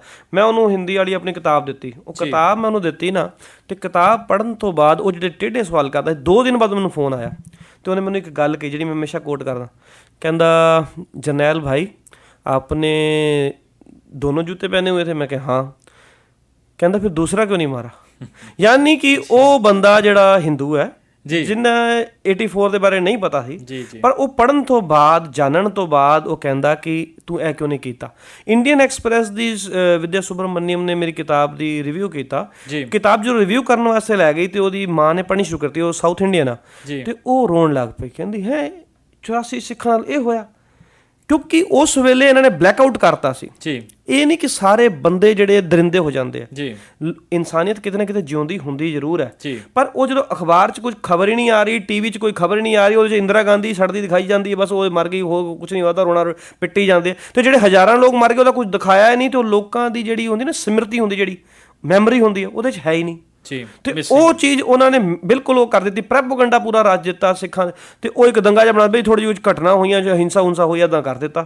ਤੇ ਉਹ ਚੀਜ਼ ਜੋ ਜਾਣ ਲੱਗੀ। ਫੈਜ਼ਾਬਾਦ 'ਚ ਅਸੀਂ ਪ੍ਰੈਸ ਕਾਨਫਰੰਸ ਕੀਤੀ, ਉੱਥੇ ਇੱਕ ਪੱਤਰਕਾਰ ਕਹਿੰਦਾ ਮੈਂ ਕਿਤਾਬ ਪੜ੍ਹਨ ਤੋਂ ਬਾਅਦ ਕਹਿੰਦਾ ਮੈਂ ਨਾ ਅੱਜ ਕੇ ਬਾਅਦ ਕਾਂਗਰਸ ਕੀ ਪ੍ਰੈਸ ਕਾਨਫਰੰਸ ਨਹੀਂ ਕਰੂੰਗਾ। ਮੈਂ ਕਿਹਾ ਇਹ ਨਹੀਂ ਤੂੰ ਕਰ, ਪਰ ਉਹਨਾਂ ਨੂੰ ਸਵਾਲ ਪੁੱਛਿਆ ਕਰ। ਤੇ ਮੈਂ ਇਹਦਾ ਇੰਪੈਕਟ ਦੇਖਿਆ ਕਿ ਇਨਫੋਰਮੇਸ਼ਨ ਜਦੋਂ ਦਿੰਦੇ ਹੋ ਤੁਸੀਂ, ਅਵੇਅਰਨੈਸ ਕ੍ਰੀਏਟ ਕਰਦੇ ਹੋ, ਤੇ ਇੱਕ ਸਮਾਂ ਪਾ ਕੇ ਜਦੋਂ ਨਵੀਂ ਜਨਰੇਸ਼ਨ ਇੱਕ ਆ ਜਾਂਦੀ ਹੈ, ਉਹ ਨਵੀਂ ਜਨਰੇਸ਼ਨ ਉਸ ਬਾਇਸ ਨਾਲ ਇੰਨੀ ਜੁੜੀ ਹੋਈ ਨਹੀਂ ਹੁੰਦੀ, ਤੇ ਤੁਸੀਂ ਉਹ ਤੁਹਾਡੇ ਇਸ਼ੂ ਨੂੰ ਜ਼ਿਆਦਾ ਸਮਝਣ ਲੱਗ ਪੈਂਦੀ ਹੈ। ਸਾਡੀ ਆਪਣੀ ਕੌਮ ਦੇ, ਜੇ ਤੁਸੀਂ ਮੇਰੇ ਨਾਲ ਪਿੱਛੇ ਹੁਣ ਇਹ ਇੰਟਰਵਿਊ ਤੋਂ ਪਹਿਲਾਂ ਗੱਲ ਕਰ ਰਹੇ, ਸਾਡੇ ਆਪਣੇ ਲੋਕ 84 ਨਹੀਂ ਦੱਸ ਰਹੇ ਸੀ ਆਪਣੇ ਬੱਚਿਆਂ ਨੂੰ। ਇਹਨਾਂ ਨੂੰ ਪਤਾ ਲੱਗੀ ਉਸ ਘਟਨਾ ਤੋਂ ਬਾਅਦ, ਇਹਨਾਂ ਨੇ ਪੁੱਛਣਾ ਸ਼ੁਰੂ ਕੀਤਾ 84 ਕੀ ਹੈ। ਉਸ ਤੋਂ ਬਾਅਦ ਇੰਟਰਨੈਟ ਨੇ ਬਹੁਤ ਵੱਡੀ ਇੱਕ ਰੋਲ ਅਦਾ ਕੀਤਾ। ਉਸ ਤੋਂ ਬਾਅਦ 84 ਦੀ ਗੱਲ ਹੋਣ ਲੱਗੀ। ਹੁਣ ਜਿੰਨੇ ਵੀ ਹੈ ਇੰਡੀਆ 'ਚ CNN, IBN, NDTV ਹੈ, ਇਹਨਾਂ ਨੇ ਜਿੰਨੇ ਵੀ ਹੁਣ ਸ਼ੋਅ ਕਰਨੇ ਸ਼ੁਰੂ ਕੀਤੇ 84 ਦੇ ਉੱਤੇ। ਹੁਣ ਯਾਦ ਆਈ ਹੈ ਕਦੋਂ? ਜਦੋਂ ਘਟਨਾ 84 ਦੀ ਹੋਈ। ਅੱਜ 29-28 ਸਾਲਾਂ ਬਾਅਦ ਉਹ ਸ਼ੋਅ ਆ ਰਹੇ ਨੇ, ਉਹਨਾਂ ਪੀੜਤਾਂ ਨੂੰ ਬਿਠਾ ਕੇ ਬੁਲਾਇਆ ਜਾਂਦਾ ਤੇ ਉਹਨਾਂ ਨੇ ਗੱਲ ਪੁੱਛੀ ਜਾਂਦੀ ਹੈ ਕਿੰਨੇ ਸਾਲ। ਮੈਨੂੰ ਸਿਰਫ ਐਸੀ ਖੁਸ਼ੀ ਆ ਕਿ ਮੈਂ ਇਸ ਇਸ਼ੂ ਨੂੰ ਖੜਾ ਕਰ ਦਿੱਤਾ। ਔਰ ਇਨਸਾਫ ਹੋਏਗਾ ਕਿ ਨਹੀਂ ਹੋਏਗਾ ਨਹੀਂ ਕਹਿ ਸਕਦੇ, ਝੂਠੀਆਂ ਅਦਾਲਤਾਂ ਕਰਨਗੇ, ਪਰ ਘੱਟੋ ਘੱਟ ਦੁਨੀਆ ਦੀ ਅਦਾਲਤ ਵਿੱਚ, ਲੋਕਾਂ ਦੀ ਅਦਾਲਤ ਦੇ ਵਿੱਚ ਅਸੀਂ ਉਹਨਾਂ ਨੂੰ ਦਰਿੰਦੇ ਕਾਤਲ ਸਾਬਤ ਕਰਨ 'ਚ ਕੁਝ ਹੱਦ ਤੱਕ ਕਾਮਯਾਬ ਹੋਏ ਹਾਂ, ਪੂਰੀ ਤਰ੍ਹਾਂ ਨਹੀਂ, ਬਹੁਤ ਅਜੇ ਲੋੜ ਹੈ ਕਰਨ ਦੀ, ਪਰ ਇੱਕ ਪੈਰ ਆਪਾਂ ਚੁੱਕਿਆ ਤੇ ਘੱਟੋ ਘੱਟ ਅਸੀਂ ਹੁਣ ਸਾਨੂੰ ਇਹ ਨਹੀਂ ਕਹਿ ਸਕਦੇ ਕਿ ਬਈ ਤੁਸੀਂ ਧਾੜਵੀ ਹੋ, ਤੁਸੀਂ ਅੱਤਵਾਦੀ ਹੋ, ਤੁਸੀਂ ਬਈ ਜੇ 84 ਤੁਸੀਂ ਇਹ 84 ਨਾ ਕੀਤੀ ਹੁੰਦੀ ਤੇ ਫਿਰ 84 ਤੋਂ ਬਾਅਦ ਫਿਰ ਪੰਜਾਬ 'ਚ ਵੀ ਉਹ ਕਾਲਾ ਦੌਰ ਨਾ ਸ਼ੁਰੂ ਹੁੰਦਾ, ਉਹਦਾ ਕਾਰਨ 84 ਹੈ। ਤੇ ਜੇ ਤੁਸੀਂ 84 ਕੀਤੀ, ਸਿੱਖਾਂ ਦਾ ਘਾਣ ਕੀਤਾ, ਤੇ ਉਸ ਚੀਜ਼ ਨੂੰ ਤੁਸੀਂ ਜਸਟੀਫਾਈ ਜਦੋਂ ਅੱਜ ਦਾ ਬੱਚਾ ਜਿਹੜਾ ਕਰਨ ਲੱਗ ਪਿਆ ਕਿ ਬਈ ਇਹ 84 ਸਾਡੇ ਨਾਲ ਹੋਇਆ ਸੀ, ਇਹ ਮੈਨੂੰ ਲੱਗਦਾ ਕਿ ਬਹੁਤ ਜ਼ਰੂਰੀ ਹੈ। ਨਹੀਂ ਤਾਂ ਸਾਡੇ 'ਚ ਇੱਕ ਬੱਚਿਆਂ 'ਚ ਨਾ ਉਹ ਆ ਜਾਣਾ ਸੀ ਗਿਲਟੀ ਕੌਨਫੀਡੈਂਸ ਕਿ ਬਈ ਸਾਡੀ ਗਲਤੀ ਹੋਣੀ ਹੈ, ਪਰ ਮੈਨੂੰ ਇਹ ਕਿ ਉਹ ਹੁਣ ਕੁਝ ਹੱਦ ਤੱਕ ਦੂਰ ਕਰਨ ਦੀ ਕੋਸ਼ਿਸ਼ ਹੋ ਪਾਈ ਹੈ ਤੇ ਕਾਮਯਾਬ ਹੋਏ ਆ। ਤੇ ਜਰਨੈਲ ਸਿੰਘ ਜੀ, ਇੱਕ ਇੱਥੇ ਜਿਹੜਾ ਸਵਾਲ ਆ ਬੜਾ ਇੰਪੋਰਟੈਂਟ ਆ, ਉਹ ਇਹ ਆ ਕਿ ਜਿੱਦਾਂ ਤੁਸੀਂ ਆ ਬੋਲਡਲੀ ਕਿਤਾਬ ਲਿਖੀ ਜਾਂ ਇੱਦਾਂ ਤੁਸੀਂ ਖੁੱਲ੍ਹੇਆਮ ਸਪੀਚਸ ਦਿੰਦੇ ਹੋ, ਲੈਕਚਰਸ ਦਿੰਦੇ ਹੋ 1984 ਦੇ ਉੱਪਰ, ਤੇ ਤੁਹਾਨੂੰ ਕੀ ਕਿਉਂਕਿ ਮੀਡੀਆ ਦੇ ਵਿੱਚ ਅਸੀਂ ਦੇਖਦੇ ਕਿ ਮੀਡੀਆ ਵੀ ਆਮ ਤੌਰ 'ਤੇ ਪੁਰਾਣੇ ਸਮੇਂ ਦੇ ਵਿੱਚ ਗੱਲ ਨਹੀਂ ਚੱਕਦਾ, ਜਾਂ ਕੋਈ ਇੱਦਾਂ ਜੇ ਕੋਈ ਗੱਲ ਚੱਕਦਾ, ਕਹਿ ਲਓ ਇੱਕ ਸਿੱਧੀ ਪੇਂਡੂ ਪੱਧਰੀ ਪੰਜਾਬੀ ਵਿੱਚ ਕਹਿ ਲਓ ਕਿ ਗਵਰਨਮੈਂਟ ਜੇ ਹੈਗੀ ਜਾਂ ਲੋਕ ਹੈਗੇ ਉਹ ਪਿੱਛੇ ਪੈ ਜਾਂਦੇ ਆ। ਤੇ ਤੁਹਾਡੇ ਐਕਸਪੀਰੀਅੰਸ ਦੇ ਅਨੁਸਾਰ ਜਿੱਦਾਂ ਤੁਸੀਂ ਇੱਦਾਂ ਬੋਲਡਲੀ ਲੈਕਚਰਸ ਦਿੰਦੇ ਹੋ, ਕਿ ਤੁਸੀਂ ਵੀ ਇੱਦਾਂ ਦਾ ਕੁਝ ਫੇਸ ਕੀਤਾ ਇੰਟਰਫੇਸ? ਦੇਖੋ ਇੱਦਾਂ ਕਿ ਮੈਨੂੰ ਪਤਾ ਸੀ ਮੀਡੀਆ ਨੇ ਸਵਾਲ ਉੱਥੇ ਨਹੀਂ ਚੁੱਕਣੇ ਜੀ, 84 ਉਹਨਾਂ ਦੇ ਸਾਹਮਣੇ ਹੀ ਹੋਇਆ, ਤੇ ਇਸ ਕਰਕੇ ਮੈਂ ਕੁਝ ਐਸਾ ਕੰਮ ਕਰਨਾ ਚਾਹੁੰਦਾ ਸੀ ਜਿਹਦੇ ਨਾਲ ਦੁਨੀਆ ਭਰ ਦਾ ਮੀਡੀਆ ਉਹਦੇ 'ਤੇ ਕੰਸਨਟਰੇਟ ਹੋ ਜਾਏ, ਤੇ ਉਹ ਉਹਦੇ ਵਿੱਚ ਨਾ ਉਸ ਤੋਂ ਇਲਾਵਾ ਕੋਈ ਹੋਰ ਚਾਰਾ ਨਹੀਂ ਸੀ ਜੁੱਤੀ ਸੁੱਟਣ ਤੋਂ ਇਲਾਵਾ। ਮਤਲਬ ਮੈਂ ਕਦੇ ਕਦੇ ਕਹਿ ਜਾਂਦਾ, ਮੈਨੂੰ ਤੁਸੀਂ ਦਰਸ਼ਕੋ ਮੈਨੂੰ ਵੀ ਮਾਫ਼ ਕਰਿਆ ਜੇ, ਪਰ ਕਦੇ ਕਦੇ ਨਾ ਇੱਕ ਨਾਟਕੀ ਢੰਗ ਅਪਣਾਉਣਾ ਪੈਂਦਾ ਜੀ। ਮੈਂ 1 ਮਿੰਟ 'ਚ ਗੱਲ ਕਹਿਣੀ ਆ ਕਿ ਗੁਰੂ ਨਾਨਕ ਸਾਹਿਬ ਜਦੋਂ ਮੱਕੇ ਗਏ ਨਾ, ਮਦੀਨੇ ਗਏ, ਤੇ ਉਹਨਾਂ ਨੇ ਪੈਰ ਕਰਤੇ। ਹੁਣ ਇਹ ਨਹੀਂ ਕਿ ਉੱਥੇ ਉਹਨਾਂ ਕਹਿੰਦੇ ਕਿ ਤੁਸੀਂ ਮੱਕੇ ਵੱਲ ਪੈਰ ਕਰਕੇ ਸਿੱਖੋ, ਸੋਇਆ ਕਰੋ, ਜਾਂ ਪਰ ਮਹਾਰਾਜ ਨੇ ਕਿ ਜਿੱਥੇ ਨਹੀਂ ਰੱਬ ਦਾ ਘਰ ਉੱਥੇ ਕਰਦੇ ਜੀ। ਗੱਲ ਸਮਝਾਉਣ ਦੀ ਸੀ, ਪਰ ਇੱਕ ਢੰਗ ਨਾਟਕੀ ਅਪਣਾਇਆ ਤੇ ਧਿਆਨ ਖਿੱਚਣਾ ਹੁੰਦਾ। ਜਦੋਂ ਹਰਿਦੁਆਰ ਗਏ ਤੇ ਉਹ ਪੂਰਬ ਨੂੰ ਪਾਣੀ ਦਿੰਦੇ, ਸੂਰਜ ਨੂੰ ਮਹਾਰਾਜ ਨੇ ਪੱਛਮ ਨੂੰ ਦੇਣਾ ਸ਼ੁਰੂ ਕਰਤਾ। ਕਹਿੰਦੇ ਤੁਹਾਡੇ ਸੂਰਜ ਨੂੰ ਜਾਂਦਾ ਤੇ ਮੇਰੇ ਪਿੰਡਾਂ ਨੂੰ ਕਿਉਂ ਨਹੀਂ ਜਾਂਦਾ? ਗੱਲ ਇਹ ਨਹੀਂ ਕਿ ਸਿੱਖਾਂ ਨੂੰ ਅੱਜ ਤੋਂ ਬਾਅਦ ਪੱਛਮ ਨੂੰ ਪਾਣੀ ਦੇਣਾ, ਨਹੀਂ। ਗੱਲ ਇਹ ਕਿ ਕਦੇ ਕਦੇ ਧਿਆਨ ਖਿੱਚਣ ਵਾਸਤੇ, ਅਟੈਂਸ਼ਨ ਲੈਣ ਵਾਸਤੇ ਤੁਹਾਨੂੰ ਕੋਈ ਇੱਕ ਇਹੋ ਜਿਹੀ ਘਟਨਾ ਕਰਨੀ ਪੈਂਦੀ। ਤੇ ਮੈਂ ਉਸ 84 ਦੇ ਮੇਨ 84 ਦਾ ਇਸ਼ੂ ਸੀ, ਉਹਦੇ 'ਤੇ ਧਿਆਨ ਖਿੱਚਣ ਵਾਸਤੇ ਮੈਂ ਜੁੱਤੀ ਵਾਲੀ ਘਟਨਾ ਕੀਤੀ ਸੀ। ਤੇ ਉਹਦੇ ਬਾਅਦ ਫਿਰ ਫੋਨ ਦੇ ਉੱਤੇ ਕਦੇ ਧਮਕੀਆਂ ਆਉਣੀਆਂ, ਕਦੇ ਗਾਲਾਂ ਕੱਢਣੀਆਂ, ਕਦੇ ਬਲੈਂਕ ਕਾਲਾਂ, ਇਹ ਸਭ ਚੱਲਦਾ ਰਹਿੰਦਾ। ਫਿਰ ਉਹਦੇ ਬਾਅਦ ਜੇ ਇਹ ਸੱਜਣ ਕੁਮਾਰ ਦਾ ਕੇਸ ਸ਼ੁਰੂ ਹੋਇਆ, ਸੱਜਣ ਕੁਮਾਰ ਦਾ ਕੇਸ ਤਾਂ ਬੰਦ ਹੋ ਗਿਆ ਸੀ, ਇਹ ਜੁੱਤੀ ਪੈਣ ਤੋਂ ਬਾਅਦ ਫਿਰ ਇਹਨਾਂ ਨੂੰ ਕੇਸ ਸ਼ੁਰੂ ਕਰਨਾ ਪਿਆ, ਨਹੀਂ ਤੇ ਇਹਨਾਂ ਨੇ ਕੇਸ ਸ਼ੁਰੂ ਨਹੀਂ ਸੀ ਕਰਨਾ, ਇਹਨੇ ਖਤਮ ਕਰਤਾ ਸੀ। ਤੇ ਇਹ ਕੇਸ ਸ਼ੁਰੂ ਕੀਤਾ ਤੇ ਪਹਿਲੀ ਵਾਰੀ ਇਹ ਮੇਰੇ ਖਿਆਲ ਨਾਲ ਮਾਰਚ 'ਚ 2010 'ਚ ਪੇਸ਼ ਹੋਇਆ, ਅਪੀਅਰ ਹੋਇਆ ਕੋਰਟ 'ਚ। ਤੇ ਜਿਸ ਦਿਨ ਪਹਿਲੀ ਵਾਰੀ ਅਪੀਅਰ ਹੋਇਆ, ਮੈਂ ਗਵਾਹਾਂ ਦੇ ਨਾਲ ਗਿਆ ਸੀ ਕੋਰਟ 'ਚ, ਕੜਕੜਡੂਮਾ ਕੋਰਟ 'ਚ, ਤੇ ਇਹਨਾਂ ਨੇ ਆਪਣੇ ਬੰਦਿਆਂ ਨਾਲ ਫਿਰ ਉੱਥੇ ਮੇਰੇ ਨਾਲ ਧੱਕਾ ਮੁੱਕੀ ਵੀ ਕਰਾਈ ਹੈ, ਜਿਹਦੀ ਮੈਂ ਉੱਥੇ ਫਿਰ ਰਿਪੋਰਟ ਉੱਥੇ ਜਿਹੜਾ ਥਾਣੇ ਦੇ ਉੱਥੇ ਕੋਰਟ ਦੇ ਅੰਦਰ ਹੀ ਥਾਣਾ, ਉਹਦੇ 'ਚ ਮੈਂ ਦਰਜ ਵੀ ਕਰਾਈ ਜੀ। ਤੇ ਇਹ ਇੱਦਾਂ ਦੀਆਂ ਘਟਨਾਵਾਂ ਮਾੜੀਆਂ ਮੋਟੀਆਂ ਚੱਲਦੀਆਂ। ਮੈਂ ਐਵੇਂ ਜ਼ਿਆਦਾ ਉਹ ਨਾ ਕਵਾਂ, ਸਿੱਧੇ ਤੌਰ 'ਤੇ ਕਿਸੇ ਨੇ ਮੇਰੇ ਮੂੰਹ ਦੇ ਉੱਤੇ ਆ ਕੇ ਕੋਈ ਮੈਨੂੰ ਐਵੇਂ ਕਰਨ ਦੀ ਗੱਲ ਕੀਤੀ, ਉਹ ਨਹੀਂ ਹੋਈ ਕਦੇ ਵੀ ਜੀ। ਤੇ ਦੂਜਾ ਮੇਰਾ ਬੈਕਗਰਾਊਂਡ ਕਿਉਂਕਿ ਜਰਨਲਿਜ਼ਮ ਦਾ, ਤੇ ਉਹ ਥੋੜ੍ਹਾ ਜਿਹਾ ਮੈਨੂੰ ਉਸ ਢੰਗ ਨਾਲ ਨਹੀਂ। ਬਾਕੀ ਫਾਊਲ ਪਲੇ ਤਾਂ ਕਦੇ ਵੀ ਕਰ ਸਕਦੇ ਆ, ਤੁਸੀਂ ਵਿਚਰਦੇ ਹੋ। ਤੇ ਦੁਖੀ ਤਾਂ ਬਹੁਤ ਨੇ, ਕਦੇ ਉਹ ਟਾਈਟਲ ਗਾਲਾਂ ਕੱਢਦਾ ਤੇ ਕਦੇ ਸੱਜਣ ਕੁਮਾਰ ਗਾਲਾਂ ਕੱਢਦਾ, ਉਹ ਠੀਕ ਹੈ ਜੋ ਵੀ ਕਰਨਾ, ਤੇ ਉਹ ਤਾਂ ਫਿਰ ਉਹਦੇ ਪਰਮਾਤਮਾ ਦੇ ਹੱਥ 'ਚ ਮਾਰੇ ਰੱਖੇ ਕਿ ਆਪ ਨਾਨਕ ਮਾਨਸ ਕੇ ਕਿਛ ਨਾਹੀ ਆ ਜੀ। ਤੇ ਬਹੁਤ ਬਹੁਤ ਧੰਨਵਾਦ ਡਿਟੇਲਡ ਇਨਫੋਰਮੇਸ਼ਨ ਦੇ ਲਈ। ਤੇ ਜਿਹੜੇ ਤੁਸੀਂ ਕੇਸਿਸ ਦੀ ਗੱਲ ਕੀਤੀ, ਕਾਫੀ ਕੇਸ ਚੱਲ ਵੀ ਰਹੇ ਆ, ਤੁਸੀਂ ਕਿਉਂਕਿ ਕਿੰਨੇ ਕਮਿਸ਼ਨ ਬੈਠ ਗਏ, ਕਿੰਨੇ ਗਵਾਹ ਹੋ ਗਏ, ਕਿੰਨੇ ਗਵਾਹ ਦੁਨੀਆ ਤੋਂ ਕੂਚ ਕਰ ਗਏ, ਇਹਨਾਂ ਦਾ ਤੁਸੀਂ ਕੇਸਿਸ ਦਾ ਫਿਊਚਰ ਕੀ ਦੇਖਦੇ ਹੋ? ਦੇਖੋ ਕੇਸਿਸ ਹੁਣ ਬਹੁਤੇ ਨਹੀਂ ਰਹਿ ਗਏ। ਪਹਿਲੀ ਗੱਲ ਤਾਂ ਫਾਈਲ ਹੀ ਨਹੀਂ ਕੀਤੇ। ਮੈਂ ਇੱਥੇ ਤੁਹਾਨੂੰ ਇੱਕ ਨੁਕਤਾ ਸਮਝਾ ਦਿੰਦਾ ਕਿ ਲੋਕ ਸੋਚਦੇ ਕਿ ਵੀ ਇਨਸਾਫ ਕਿਉਂ ਨਹੀਂ ਹੋਇਆ। ਚਲੋ ਠੀਕ ਹੈ, ਉਸ ਵੇਲੇ ਹੋਇਆ ਤੇ ਅਦਾਲਤਾਂ 'ਚ ਕਿਉਂ ਨਹੀਂ ਗਿਆ, ਤੇ ਗੱਲ ਕਿਉਂ ਨਹੀਂ ਬਣੀ, ਸਜ਼ਾ ਕਿਉਂ ਨਹੀਂ ਹੋਈਆਂ। ਇੱਕ ਨੋਰਮਲ ਕੋਰਸ ਵਿੱਚ ਜਦੋਂ ਕੋਈ ਇੱਕ ਅਪਰਾਧ ਹੁੰਦਾ, ਕ੍ਰਾਈਮ ਹੋਇਆ, ਤੇ ਪੁਲਿਸ ਉੱਥੇ ਪਹੁੰਚਦੀ ਹੈ, ਤੇ ਪੁਲਿਸ ਉੱਥੇ ਦੀ ਜਾ ਕੇ ਜਾਇਜ਼ਾ ਲੈਂਦੀ ਹੈ, ਤੇ ਉੱਥੇ ਪ੍ਰੂਫ ਇਕੱਠੇ ਕਰਦੀ ਹੈ, ਤੇ ਰਿਪੋਰਟ ਦਰਜ, ਪਹਿਲੇ ਤਾਂ ਇੱਕ ਫਸਟ ਇਨਫੋਰਮੇਸ਼ਨ ਰਿਪੋਰਟ ਦਰਜ ਕਰਦੀ ਹੈ, ਉਸ ਤੋਂ ਬਾਅਦ ਆਪਣੀ ਤਫਤੀਸ਼ ਕਰਦੀ ਹੈ। ਤਫਤੀਸ਼ ਕਰਕੇ ਇਨਵੈਸਟੀਗੇਸ਼ਨ 'ਚ ਜੋ ਨਿਕਲ ਕੇ ਆਉਂਦਾ ਵੀ ਇਹ ਦੋਸ਼ੀ ਹੋ ਸਕਦਾ, ਉਹ ਦੋਸ਼ੀ ਹੋ ਸਕਦਾ, ਫਿਰ ਉਹ ਇੱਕ ਕਰਦੇ ਨੇ ਕਿ ਨਹੀਂ ਇਹਦੇ ਪਿੱਛੇ ਆ। ਉੱਥੇ ਜਾ ਕੇ ਫਿਰ ਉਹ ਚਾਰਜਸ਼ੀਟ ਦਾਖਲ ਕਰਦੀ ਹੈ, ਤੇ ਉਸ ਬੰਦੇ ਨੂੰ ਫੜਦੀ ਹੈ, ਤੇ ਕੇਸ ਦੇ ਲਈ ਜਿਹੜੇ ਵਿਟਨੈਸ ਹੁੰਦੇ ਆ ਜਾਂ ਜਿਹੜੇ ਪ੍ਰੂਫਸ ਹੁੰਦੇ ਆ ਕੋਰਟ 'ਚ ਪ੍ਰੋਡਿਊਸ ਕਰਦੀ ਹੈ, ਤੇ ਜੱਜ ਉਹਦੇ ਆਧਾਰ ਦੇ ਉੱਤੇ ਉੱਥੇ ਫੈਸਲਾ ਸੁਣਾਉਂਦਾ ਜੀ। ਹੁਣ ਜਦ ਇੰਨਾ ਵੱਡਾ ਕਤਲੇਆਮ ਦੇ ਵਿੱਚ ਸ਼ਾਮਲ ਹੀ ਪੁਲਿਸ ਹੈ ਜੀ, ਜਿਹਨੇ ਇਨਵੈਸਟੀਗੇਸ਼ਨ ਕਰਨੀ ਹੈ, ਜਿਹਨੇ ਫਸਟ ਇਨਫੋਰਮੇਸ਼ਨ ਰਿਪੋਰਟ ਲਿਖਣੀ, ਕਿਉਂਕਿ ਕੋਰਟ ਆਪਣੇ ਆਪ ਕੁਛ ਨਹੀਂ ਕਰ ਸਕਦਾ ਜੀ। ਕੋਰਟ ਤਾਂ ਆਪਣੇ ਆਪ ਕੁਝ ਨਹੀਂ ਕਰ ਸਕਦਾ, ਉਹ ਤਾਂ ਕੇਸ ਤਾਂ ਪ੍ਰੂਫ ਪੁਲਿਸ ਨੇ ਕਰਨਾ ਜੀ। ਤੇ ਪੁਲਿਸ ਹੀ ਸ਼ਾਮਲ ਹੈ ਤੇ ਪੁਲਿਸ ਨੇ ਆਪਣੇ ਖਿਲਾਫ ਥੋੜਾ ਕੇਸ ਕਰਨਾ ਜੀ। ਤੇ ਪੁਲਿਸ ਨੇ ਨਾ ਤਾਂ FIR ਦਰਜ ਕੀਤੀਆਂ ਤੇ ਨਾ ਉਹਨਾਂ ਨੇ ਕੇਸ ਦਰਜ ਕੀਤੇ ਤੇ ਇਸ ਕਰਕੇ ਫਿਰ ਉਹ ਕੇਸਿਸ ਹੀ ਨਹੀਂ ਬਣੇ ਤੇ ਪ੍ਰੂਫ ਕਿੱਥੋਂ ਹੋਣੇ ਸੀ। ਇਹ ਜਿਹੜੇ ਮਾੜੇ ਮੋਟੇ ਕੇਸ ਚੱਲੇ ਇਹਨਾਂ ਦੇ ਖਿਲਾਫ, ਇਹ ਕਿਉਂਕਿ ਥੋੜਾ ਬਹੁਤ ਰਿਪੋਰਟਾਂ 'ਚ ਆਇਆ ਤੇ ਇਹਦੇ 'ਚ ਤਾਂ ਬਰੀ ਹੋ ਗਿਆ ਸੀ। ਸੱਜਣ ਕੁਮਾਰ ਜਿਹੜਾ ਅਨੇਕ ਕੌਰ ਵਾਲਾ ਕੇਸ ਸੀ ਉਹ 'ਚ ਬਰੀ ਹੋ ਗਿਆ ਸੀ, ਇਹਦੇ ਘੁੰਮਦਾ ਫਿਰਦਾ ਮੈਂਬਰ ਆਫ ਪਾਰਲੀਮੈਂਟ ਸੀ, ਟਾਈਟਲਰ ਵੀ ਬਰੀ ਸੀ। ਤੇ ਇਹ ਜਿਹੜਾ ਹੁਣ ਕੇਸ ਜਿਹੜਾ ਟਾਈਟਲਰ ਦਾ ਤੇ ਸੱਜਣ ਕੁਮਾਰ ਦਾ ਜਿਹੜਾ ਜ਼ਿਆਦਾ ਸੁਰਖੀਆਂ 'ਚ ਆਉਂਦਾ, ਇਹ ਫਿਰ ਉਸ ਘਟਨਾ ਤੋਂ ਬਾਅਦ ਇਹਨਾਂ ਨੂੰ ਪਾਰਲੀਮੈਂਟ ਜਦੋਂ ਜਵਾਬ ਦੇਣਾ ਪਿਆ, ਪਹਿਲੀ ਵਾਰ 84 ਦੀ ਘਟਨਾ ਦੇ ਉੱਤੇ ਪਹਿਲੀ ਵਾਰ ਡਿਸਕਸ਼ਨ ਹੋਈ ਆ, ਤਦ ਇਹਨਾਂ ਨੇ ਇਹ ਕਿਹਾ ਕਿ ਇਹ ਸਿੱਖਾਂ ਦੇ ਅੰਦਰ ਅਜੇ ਵੀ ਇਸ਼ੂ ਹੈ ਤੇ ਕੁਛ ਨਾ ਕੁਛ ਇਹਨਾਂ ਨੂੰ ਕੁਛ ਕਰਨਾ ਪੈਣਾ। ਤੇ ਇਹ ਕੇਸ ਹੁਣ ਚੱਲ ਰਿਹਾ, ਪਰ ਗੱਲ ਫਿਰ ਉਹੀ ਹੋਈ, ਫਿਰ ਬਚਾ ਕੇ ਲੈ ਗਏ। ਦਿੱਲੀ ਪੁਲਿਸ ਦੇ ਹੀ 6 ਜਿਹੜੇ ਆ ਬੰਦੇ ਪੁਲਿਸ ਦੇ, ਉਹ ਸੱਜਣ ਕੁਮਾਰ ਵੱਲੋਂ ਵਿਟਨੈਸ ਬਣ ਕੇ ਅਪੀਅਰ ਹੋਏ ਇਸ ਕੇਸ ਵਿੱਚ, ਜਿਹਦੇ 'ਚ 5 ਬੰਦਿਆਂ ਨੂੰ ਤਾਂ ਕੁਝ ਸਜ਼ਾ ਹੋਈ ਹੈ ਮਾੜੀ ਮੋਟੀ, 3 ਨੂੰ ਉਮਰ ਕੈਦ ਤੇ 2 ਨੂੰ ਇਹ 3 ਸਾਲ, ਪਰ ਸੱਜਣ ਕੁਮਾਰ ਬਚ ਗਿਆ। ਜਿਹੜੀ ਪੁਲਿਸ ਉਸ ਵੇਲੇ ਕਤਲ ਕਰਾਉਣ 'ਚ ਸ਼ਾਮਲ ਸੀ, ਉਹੀ ਪੁਲਿਸ ਦੇ ਕਹਿੰਦੇ ਕਿ ਸੱਜਣ ਕੁਮਾਰ ਨੂੰ ਅਸੀਂ ਉਸ ਇਲਾਕੇ 'ਚ ਦੇਖਿਆ ਨਹੀਂ ਸੀ ਤੇ ਉਹ ਕੋਰਟ 'ਚ ਆ ਗਏ ਤੇ ਪੁਲਿਸ ਨੇ ਫਿਰ ਬਚਾਉਣ ਦੀ ਕੋਸ਼ਿਸ਼ ਕੀਤੀ ਇੱਕ ਤਰ੍ਹਾਂ ਦੇ ਨਾਲ। ਤੇ ਇਹ ਜਦੋਂ ਪੁਲਿਸ ਹੀ ਬਚਾਉਣ ਦੀ ਕੋਸ਼ਿਸ਼ ਕਰੇ, ਜਿਹਨੇ ਕੇਸ ਪ੍ਰੂਵ ਕਰਨਾ ਉਹ ਕੇਸ ਪ੍ਰੂਵ ਨਹੀਂ ਕਰ ਰਿਹਾ, ਤੇ ਤੁਸੀਂ ਕਿਸ ਤਰ੍ਹਾਂ ਦੇ ਨਾਲ ਉੱਥੇ ਇਨਸਾਫ ਲੈ ਸਕਦੇ ਹੋ। ਤੇ ਇਹ ਇੱਕ ਵੱਡੀ ਮਤਲਬ ਕਿ ਉਹ ਆ ਇੱਥੇ ਹੁਣ ਇੱਕ ਮੈਂ ਗੱਲ ਕਰਨੀ ਚਾਹੁੰਦਾ। ਫਿਰ ਕਹਿੰਦੇ ਆ ਕਿ ਬਈ 84 ਦੇ ਵਿੱਚ ਨਹੀਂ ਹੋਇਆ ਤੇ 2002 ਦੇ ਦੰਗਿਆਂ 'ਚ ਕੀ ਹੋਇਆ ਜੀ। 2002 ਦੇ ਗੁਜਰਾਤ ਜਿਹੜੇ ਦੰਗੇ ਹੋਏ, ਦੰਗੇ ਵੀ ਮੈਂ ਇਸ ਲਈ ਵਰਡ ਕਹਿ ਜਾਂਦਾ ਕਿਉਂਕਿ ਉਹਦੇ 'ਚ ਕੁਝ ਹਿੰਦੂ ਵੀ ਮਾਰੇ ਗਏ ਸੀ ਤੇ ਕਾਫੀ ਮੁਸਲਮਾਨ ਮਾਰੇ ਗਏ ਸੀ, ਬਹੁਤੇ ਮੁਸਲਮਾਨ ਮਾਰੇ ਗਏ ਸੀ, ਪਰ ਉਹਦੇ ਵਿੱਚ ਹੁਣ ਤੱਕ 180 ਬੰਦਿਆਂ ਨੂੰ ਸਜ਼ਾ ਹੋ ਚੁੱਕੀ ਆ ਜੀ, ਵੱਡੀ ਸਜ਼ਾ ਜੀ। 180 ਵਿੱਚੋਂ 20 ਜਿਹੜੇ ਆ ਉਹਨਾਂ ਨੂੰ ਫਾਂਸੀ ਦੀ ਸਜ਼ਾ ਜੀ, ਤੇ 160 ਨੂੰ ਉਮਰ ਕੈਦ ਹੋ ਚੁੱਕੀ ਆ ਜੀ, ਜਿਹਦੇ ਵਿੱਚੋਂ ਇੱਕ ਤਾਂ ਮਿਨਿਸਟਰ ਸੀ ਉਹਨਾਂ ਦੀ 28 ਸਾਲ ਦੀ ਉਹਨੂੰ ਕੈਦ ਲਾਈ ਆ ਜੀ। ਜਿਹੜਾ ਅਮਿਤ ਸ਼ਾਹ ਇਹਨਾਂ ਦਾ ਮਿਨਿਸਟਰ ਸੀ, ਉਸ ਵੇਲੇ ਦਾ ਹੋਮ ਮਿਨਿਸਟਰ ਸੀ ਸਟੇਟ ਦਾ, ਉਹਨੂੰ ਵੀ ਉਹ ਮਿਨਿਸਟਰੀ ਛੱਡਣੀ ਪਈ ਤੇ ਉਹਦੇ 'ਤੇ ਕੇਸ ਚੱਲ ਰਿਹਾ। ਫਿਰ ਗੱਲ ਤੀਸਤਾ ਸੀਤਲਵਾੜ ਦੇ ਮੈਂ ਫੈਕਟਸ ਦੇ ਰਿਹਾ, ਮੈਂ ਆਪਣੀ ਐਜ਼ ਅ ਜਰਨਲਿਸਟ ਰਿਹਾ ਤੇ ਮੈਂ ਐਵੇਂ ਨਹੀਂ ਗੱਲ ਕਰਦਾ ਹੁੰਦਾ। ਇਹ ਜਿਹੜੇ ਮੈਂ ਫੈਕਟਸ ਦੇ ਰਿਹਾ ਤੀਸਤਾ ਸੀਤਲਵਾੜ ਦੇ ਦਿੱਤੇ ਹੋਏ ਆ, ਜਿਹੜੀ ਇਹਨਾਂ ਦੇ ਕੇਸਿਸ ਲੜਦੀ ਆ ਉੱਥੇ, ਤੇ ਇੰਨੇ ਲੋਕਾਂ ਨੂੰ ਸਜ਼ਾ। ਹੁਣ ਸਜ਼ਾ ਕਿੱਦਾਂ ਹੋ ਗਈ? ਸਜ਼ਾ ਹੋਣ ਦਾ ਕਾਰਨ ਇਹ ਰਿਹਾ ਕਿ ਇਸ ਟਾਈਮ ਦੇ ਉੱਤੇ ਸੁਪਰੀਮ ਕੋਰਟ ਦੇ ਅੰਡਰ ਸਪੈਸ਼ਲ ਇਨਵੈਸਟੀਗੇਸ਼ਨ ਟੀਮ ਬਣਾਈ ਗਈ। ਗੁਜਰਾਤ ਦੀ ਪੁਲਿਸ ਦੇ ਉੱਤੇ ਇਨਵੈਸਟੀਗੇਸ਼ਨ ਨਹੀਂ ਛੱਡੀ ਗਈ ਜੀ, ਸਪੈਸ਼ਲ ਇਨਵੈਸਟੀਗੇਸ਼ਨ ਟੀਮ ਬਣਾਈ ਗਈ। ਉਹ ਸਪੈਸ਼ਲ ਇਨਵੈਸਟੀਗੇਸ਼ਨ ਟੀਮ ਨੇ ਜਾਂਚ ਕੀਤੀਆਂ ਨੇ ਤੇ ਉਹਨੂੰ ਸਟੇਟ ਦੇ ਅੰਡਰ ਨਹੀਂ ਦਿੱਤਾ, ਨਹੀਂ ਤਾਂ ਸਟੇਟ ਇਨਫਲੂਐਂਸ ਕਰੇਗਾ ਜਿੱਦਾਂ ਸਾਡੇ ਕੇਸਾਂ 'ਚ ਹੋਇਆ।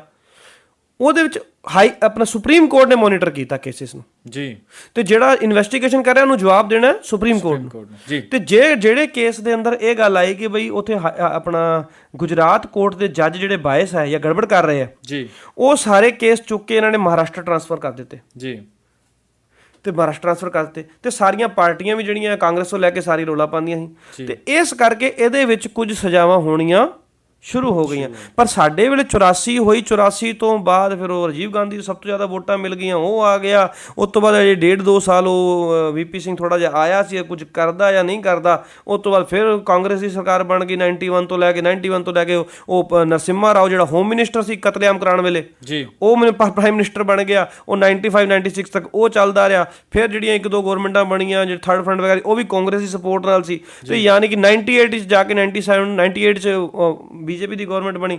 ਤਕਰੀਬਨ ਮਤਲਬ ਕਾਂਗਰਸ ਜਿਹੜੀ ਆ ਉਹ ਕਤਲੇਆਮ ਕਰਾਉਣ ਤੋਂ ਬਾਅਦ ਵੀ 14-15 ਸਾਲ ਤੱਕ ਪਾਵਰ 'ਚ ਰਹੀ ਜੀ, ਤੇ ਉਹਨਾਂ ਨੇ ਸਾਰੇ ਸਬੂਤ ਖਤਮ ਕਰ ਦਿੱਤੇ, ਉਹਨਾਂ ਨੇ ਕਿਸੇ ਨੂੰ ਸਜ਼ਾ ਨਹੀਂ ਦੇਣ ਦਿੱਤੀ, ਤੇ ਸਾਰਾ ਐਡਮਿਨਿਸਟ੍ਰੇਸ਼ਨ ਉਹਨਾਂ ਦੇ ਆਪਣੇ ਅੰਡਰ ਸੀ। ਹੁਣ ਜਦੋਂ ਕਤਲੇਆਮ ਕਰਾਉਣ ਵਾਲਾ ਭਗਤ ਉਹਨੂੰ ਪ੍ਰਮੋਟ ਕਰਕੇ ਤੁਸੀਂ ਸੂਚਨਾ ਪ੍ਰਸਾਰਣ ਇਨਫੋਰਮੇਸ਼ਨ ਐਂਡ ਬ੍ਰਾਡਕਾਸਟਿੰਗ ਮਿਨਿਸਟਰ ਬਣਾਤਾ ਜੀ, ਜਿੰਨੇ ਇਨਫੋਰਮੇਸ਼ਨ ਬ੍ਰਾਡਕਾਸਟਿੰਗ ਉਹ ਕੀ ਆਉਣ ਦੇਗਾ। ਤੇ ਜਿਹੜਾ ਟਾਈਟਲਰ ਹੋਏ ਉਹ ਮਿਨਿਸਟਰ ਬਣ ਗਿਆ ਸਟੇਟ ਦਾ। ਜਿਨ੍ਹਾਂ ਨੇ ਕਤਲੇਆਮ ਕਰਾਏ ਸੀ ਉਹ ਜਿਹੜੇ ਪੁਲਿਸ ਵਾਲੇ ਸੀ ਉਹ ਪ੍ਰਮੋਟ ਕਰ ਦਿੱਤੇ ਗਏ। ਤੇ ਫਿਰ ਕਿੰਨੇ ਸਜ਼ਾਵਾਂ ਦੇਣੀਆਂ ਤੇ ਕਿਹੜੇ ਐਡਮਿਨਿਸਟ੍ਰੇਸ਼ਨ ਨੇ ਕੀ ਕਰ। ਹੁਣ DSP ਸੇਵਾਦਾਸ ਵਰਗੇ ਕੁਸੁਮ ਮਿੱਤਲ ਕਮੇਟੀ ਨੇ ਕਿਹਾ ਇਹ ਤਾਂ ਦਾਗ ਹੈ ਖਾਕੀ ਦੇ ਨਾਂ ਤੇ, ਇਹ ਤਾਂ ਪੁਲਿਸ ਦੇ ਨਾਮ ਤੇ, ਪਰ ਉਹਨੂੰ ਕੀ ਹੋਇਆ? ਕੁਝ ਨਹੀਂ ਹੋਇਆ ਉਹਦੇ ਖਿਲਾਫ। ਜਿਹੜਾ ਉਹ ਜਿਹਨੇ ਕਾਨਪੁਰ ਦੇ ਅੰਦਰ ਉਹ ਬਰਜਿੰਦਰ ਸੀ DM ਸੀ, ਉਹਨੇ ਹੁਕਮ ਨਹੀਂ ਦਿੱਤਾ ਉਹਨੂੰ ਕੈਪਟਨ ਬੈਰਥ ਨੂੰ, 23 ਸਿੱਖ ਅੱਗ ਲਾ ਕੇ ਮਾਰ ਦਿੱਤੇ। ਪਰ ਉਹ ਸਟੇਟ ਦਾ ਸਭ ਤੋਂ ਵੱਡਾ ਉਹ ਬਣਿਆ, ਅਫਸਰ ਬਣਿਆ ਜਿਹੜਾ ਉਹ ਚੀਫ ਸੈਕਟਰੀ ਕਹਿੰਦੇ ਆ, ਚੀਫ ਸੈਕਟਰੀ ਬਣ ਕੇ ਰਿਟਾਇਰ ਹੋਇਆ। ਤੇ ਯਾਨੀ ਕਿ ਜਿਨ੍ਹਾਂ ਨੇ ਕਤਲੇਆਮ ਕਰਾਇਆ ਜਾਂ ਅੱਖਾਂ ਮੀਟ ਲਈਆਂ ਜਾਂ ਜਿਨ੍ਹਾਂ ਨੇ ਸਾਥ ਦਿੱਤਾ, ਉਹਨਾਂ ਨੂੰ ਜਦ ਤੁਸੀਂ ਪ੍ਰਮੋਟ ਕੀਤੇ ਗਏ ਤੇ ਫਿਰ ਕਈ ਕਹਿੰਦੇ ਨਾ ਕਿ ਫਿਰ ਉਸ ਵੇਲੇ ਕਿਉਂ ਨਹੀਂ ਬੋਲੇ ਜੀ, ਗਵਾਹ ਕਿਉਂ ਨਹੀਂ ਬੋਲੇ? ਉਹ ਜਦੋਂ ਵਿਚਾਰੇ ਬੋਲਦੇ ਸੀ ਕੋਈ ਲਿਖਦਾ ਨਹੀਂ ਸੀ ਜੀ। ਜਦੋਂ ਉਹਨੇ ਬਈ ਰਿਪੋਰਟ ਤਾਂ FIR ਜਾਂ ਉਹ ਰਿਪੋਰਟ ਤਾਂ ਪੁਲਿਸ ਵਾਲਿਆਂ ਨੇ ਲਿਖਣੀ ਹੈ, ਤੁਸੀਂ ਕਹੋਗੇ ਸੱਜਣ ਕੁਮਾਰ ਮੈਂ ਨਹੀਂ ਲਿਖਦਾ ਹੀ ਨਹੀਂ, ਨਾ ਕੀ ਕਰ ਲੋਗੇ? ਤੇ ਉਹ ਜਿਹਨਾਂ ਨੇ ਲਿਖਾਉਣਾ ਸੀ ਉਹਨੂੰ, ਹੁਣ ਦਰਸ਼ਨ ਕੌਰ ਵਰਗੇ, ਉਹ ਜਿੱਥਾਂ ਉਹ ਕੋਰਟ ਗਈ ਤੇ ਉਹਨੂੰ ਗੋਲੀ ਦਿਖਾਈ ਗਈ ਜੀ, ਉਹਨੂੰ ਮਾਰਿਆ ਕੁੱਟਿਆ ਗਿਆ। ਸਾਡੇ ਆਪਣੀ ਕੌਮ ਦੇ ਵਿੱਚ ਕਈ ਦਲਾਲ ਤੇ ਉਹਨਾਂ ਨੇ ਗਦਾਰ ਪੈਦਾ ਕਰ ਲਏ ਜਿਨ੍ਹਾਂ ਨੂੰ ਕੁੱਟਿਆ ਕਿ ਉਹ ਮਹੀਨਾ ਆਪਣਾ ਹਸਪਤਾਲ ਤੋਂ ਨਹੀਂ ਉੱਠ ਸਕੀ। ਤੇ ਇਹ ਹਾਲਾਤ ਹੋਏ। ਉਹ ਸਤਨਾਮੀ ਬਾਈ ਜਿਹੜੀ ਮੁੱਕਰ ਗਈ ਉਹਨੂੰ ਦੇਖਣ ਤੋਂ, ਸੱਜਣ ਉਹਨੂੰ ਸਾਡੀ ਕੌਮ ਦੇ ਲੀਡਰ ਨੇ ਇਹਨਾਂ ਨੇ ਕਦੋਂ ਸਾਂਭਿਆ? ਅੱਜ ਚੀਕਾਂ ਮਾਰਦੇ, ਮੈਂ ਕਹਿੰਦਾ ਅੱਜ ਚੀਕਾਂ ਮਾਰਨ ਲੱਗੇ ਜਦੋਂ ਮੈਂ ਕਹਿਣਾ ਨਹੀਂ ਸੀ ਚਾਹੁੰਦਾ, ਜਦੋਂ ਕੇਸ ਅਸੀਂ ਇਸ਼ੂ ਖੜਾ ਕਰ ਦਿੱਤਾ 84 ਦਾ। 25 ਸਾਲ ਕਿੱਥੇ ਗਈ ਸੀ ਅਕਾਲੀ ਦਲ ਤੇ ਦੂਜੇ? ਇਹਨਾਂ ਨੇ ਕਦੇ ਕਿਸੇ ਨੂੰ ਨਹੀਂ ਸਾਂਭਿਆ, ਕਦੇ ਕਿਸੇ ਗਵਾਹ ਨੂੰ ਨਹੀਂ ਸਾਂਭਿਆ। ਇਹਨਾਂ ਨੇ ਕੀ ਕੀਤਾ ਉਸ ਵੇਲੇ? ਉਹ ਜਦੋਂ ਕਿਉਂ ਮੁੱਕਰ ਗਏ? ਅੱਜ ਜਦੋਂ ਇਸ਼ੂ ਦੁਬਾਰਾ ਖੜਾ ਹੋ ਗਿਆ ਤੇ ਆਪਣੀਆਂ ਰਾਜਨੀਤਿਕ ਰੋਟੀਆਂ ਸੇਕਣ ਹੋ ਗਏ ਆ। ਤੇ ਇਹ ਸਿਚੁਏਸ਼ਨ ਹੈ ਕਿ ਕੌਮ ਦੇ ਲੀਡਰਾਂ ਨੇ ਸਾਂਭਿਆ ਨਹੀਂ ਉਹਨਾਂ ਨੂੰ, ਨਹੀਂ ਤੇ ਉਹਨਾਂ ਗਵਾਹਾਂ ਨੂੰ ਸਾਂਭਦੇ, ਪ੍ਰੋਟੈਕਸ਼ਨ ਦਿੰਦੇ, ਉਹਨਾਂ ਨੂੰ ਕੋਈ ਉਹਨਾਂ ਦੀ ਕੋਈ ਹੈਲਪ ਕਰਦੇ ਤੇ ਘੱਟੋ ਘੱਟ ਅਸੀਂ ਕੁਝ ਹੋ ਸਕਦਾ ਸਜ਼ਾਵਾਂ ਦਵਾ ਵੀ ਸਕਦੇ ਸੀ। ਪਰ ਇਹ ਸਾਡੀ ਕੌਮ ਦਾ ਇੱਕ ਟੋਟਲ ਫੇਲੀਅਰ ਜੀ, ਦੁਖਾਂਤ ਆ ਜੀ। ਤੇ ਬਹੁਤ ਬਹੁਤ ਮਿਹਰਬਾਨੀ, ਤੁਸੀਂ ਆਪਣੀ ਜਿਹੜੀ ਗੱਲਬਾਤ ਸਾਡੇ ਨਾਲ ਸ਼ੇਅਰ ਕੀਤੀ। ਤੇ ਥੋੜੇ ਸਮੇਂ ਦੇ ਵਿੱਚ ਅਖੀਰ ਦੇ ਵਿੱਚ ਜਿਹੜੇ ਪੰਜਾਬੀ ਰੇਡੀਓ ਦੇ USA ਦੇ ਜਿਹੜੇ ਸਰੋਤੇ ਹੈਗੇ ਆ, ਤੁਸੀਂ ਉਹਨਾਂ ਨੂੰ ਕੀ ਸੁਨੇਹਾ ਦੇਣਾ ਚਾਹੋਗੇ? ਦੇਖੋ ਜੀ, ਮੈਂ ਇਸ ਕਾਬਲ ਤਾਂ ਨਹੀਂ ਕੋਈ ਸੁਨੇਹਾ ਦੇ, ਮੈਂ ਬੇਨਤੀ ਜ਼ਰੂਰ ਕਰਾਂਗਾ ਕਿ ਆਪਣੇ ਜਿਹੜੀ ਨਵੀਂ ਪੀੜ੍ਹੀ ਵੀ ਆ ਉਹਨੂੰ 84 ਬਾਰੇ ਦੱਸੀਏ। ਜਿਹੜੇ ਯਹੂਦੀਆਂ ਨੇ ਆਪਣਾ ਇਤਿਹਾਸ ਆਪਣੇ ਬੱਚਿਆਂ ਨੂੰ ਦੱਸਿਆ, ਸਮਝਾਇਆ, ਉਹਨਾਂ ਦੇ ਸਿਲੇਬਸ 'ਚ ਵੀ ਲਾਤਾ। ਪਰ ਸਾਡੀ ਕੌਮ ਦੇ ਆਪਣੇ ਬੱਚਿਆਂ ਨੂੰ, ਖਾਸ ਕਰ ਇੰਡੀਆ ਵਿੱਚ ਦੂਜੀ ਜਗ੍ਹਾ ਨਾ, ਕਿਸੇ ਨੇ 84 ਬਾਰੇ ਗੱਲ ਵੀ ਨਹੀਂ ਕੀਤੀ। ਜਦੋਂ ਮੈਂ ਵੀ ਇਹ ਘਟਨਾ ਕੀਤੀ ਨਾ, ਮੇਰਾ ਪੜੋਸੀ ਸਰਦਾਰ ਆ, ਉਹ ਕਹਿੰਦਾ ਜੀ ਇਹਦੇ ਨਾਲ ਨਾ ਜਾਓ, ਇਹਦੇ ਇੰਟੈਲੀਜੈਂਸ ਵਾਲੇ ਫੜ ਕੇ ਲੈ ਜਾਣਗੇ ਤੁਹਾਨੂੰ, ਤੁਹਾਡੇ ਪਿੱਛੇ ਲੱਗ ਜਾ। ਇਹ ਹਾਲਾਤ ਜਿਹੜੇ ਗੁਰਦੁਆਰਾ ਸਾਹਿਬ 'ਚ ਮੈਂ ਅੱਗ ਲੱਗਣ ਦੀ ਗੱਲ ਦੱਸੀ ਨਾ, ਮੈਂ 11 ਸਾਲ ਦੇ ਬੱਚੇ ਦੇਖਿਆ ਸੀ। ਅਸੀਂ ਉੱਥੇ CNN IBN ਵਾਲਿਆਂ ਨੂੰ ਮੈਂ ਲੈ ਕੇ ਗਿਆ ਕਿ ਇਹਦੇ 'ਤੇ ਸਟੋਰੀ ਬਣਾਓ, ਤੇ ਉਹ ਗੁਰਦੁਆਰੇ ਕਮੇਟੀ ਵਾਲੇ ਕਹਿੰਦੇ ਜੀ ਬਾਹਰ ਜਾਓ ਇੱਥੋਂ ਦੀ। ਮਤਲਬ ਕਿੰਨੀ ਮੈਨੂੰ ਬੇਇੱਜ਼ਤੀ ਫੀਲ ਹੋਈ ਉਸ ਵੇਲੇ। ਅਸੀਂ ਉਹਨਾਂ ਨੂੰ ਲਿਆ ਰਹੇ ਤੇ ਉਹ ਕਰਨ ਨੂੰ ਰਾਜੀ ਵੀ ਹੋ ਰਹੇ ਤੇ ਸਾਡੇ ਕੌਮ ਵਾਲੇ ਇੱਦਾਂ ਕਰ ਰਹੇ ਸੀ। ਇਹ ਹਾਲਾਤ ਮੈਂ ਦੇਖ। ਤੇ ਮੈਂ ਜਿਹੜੀ ਕਿਤਾਬ ਲਿਖੀ ਹੈ, ਮੇਰੀ ਇੱਕੋ ਹੀ ਬੇਨਤੀ ਹੈ। ਉਹਦੇ ਬਾਅਦ ਮੇਰਾ ਕੈਰੀਅਰ ਖ਼ਤਮ ਹੋ ਗਿਆ, ਮੈਂ 4 ਸਾਲ ਤੋਂ ਨਹੀਂ ਗਿਆ ਜੋਬ 'ਤੇ। ਪਰ ਮੈਂ ਕਦੇ ਕਿਸੇ ਕੋਲੋਂ ਨਾ ਤੇ ਅਕਾਲੀਆਂ ਨੇ ਵੀ ਕਿਹਾ ਜੀ ਮੀਡੀਆ ਐਡਵਾਈਜ਼ਰ ਲੱਗ ਜਾ, SGPC ਦਾ ਕਿਸੇ ਨੇ ਕੀ ਕਿਹਾ, ਪਰ ਮੈਂ ਅੱਜ ਤੱਕ ਕਦੇ ਉਹਨੂੰ ਸਵੀਕਾਰ ਨਹੀਂ ਕੀਤਾ, ਕਿਉਂਕਿ ਮੈਂ ਉਹਦੀ ਕੋਈ ਮੁੱਲ ਨਹੀਂ ਪਾਉਣਾ ਚਾਹੁੰਦਾ। ਤੇ ਨਾ ਮੈਂ ਜ਼ਿੰਦਗੀ 'ਚ ਕਦੇ ਉਹਦਾ ਮੁੱਲ ਕੋਈ ਪਾਉਣਾ, ਜਾਂ ਮੈਂ ਉਹਦੀ ਕੋਈ ਕੀਮਤ ਨਹੀਂ ਕਰਦਾ।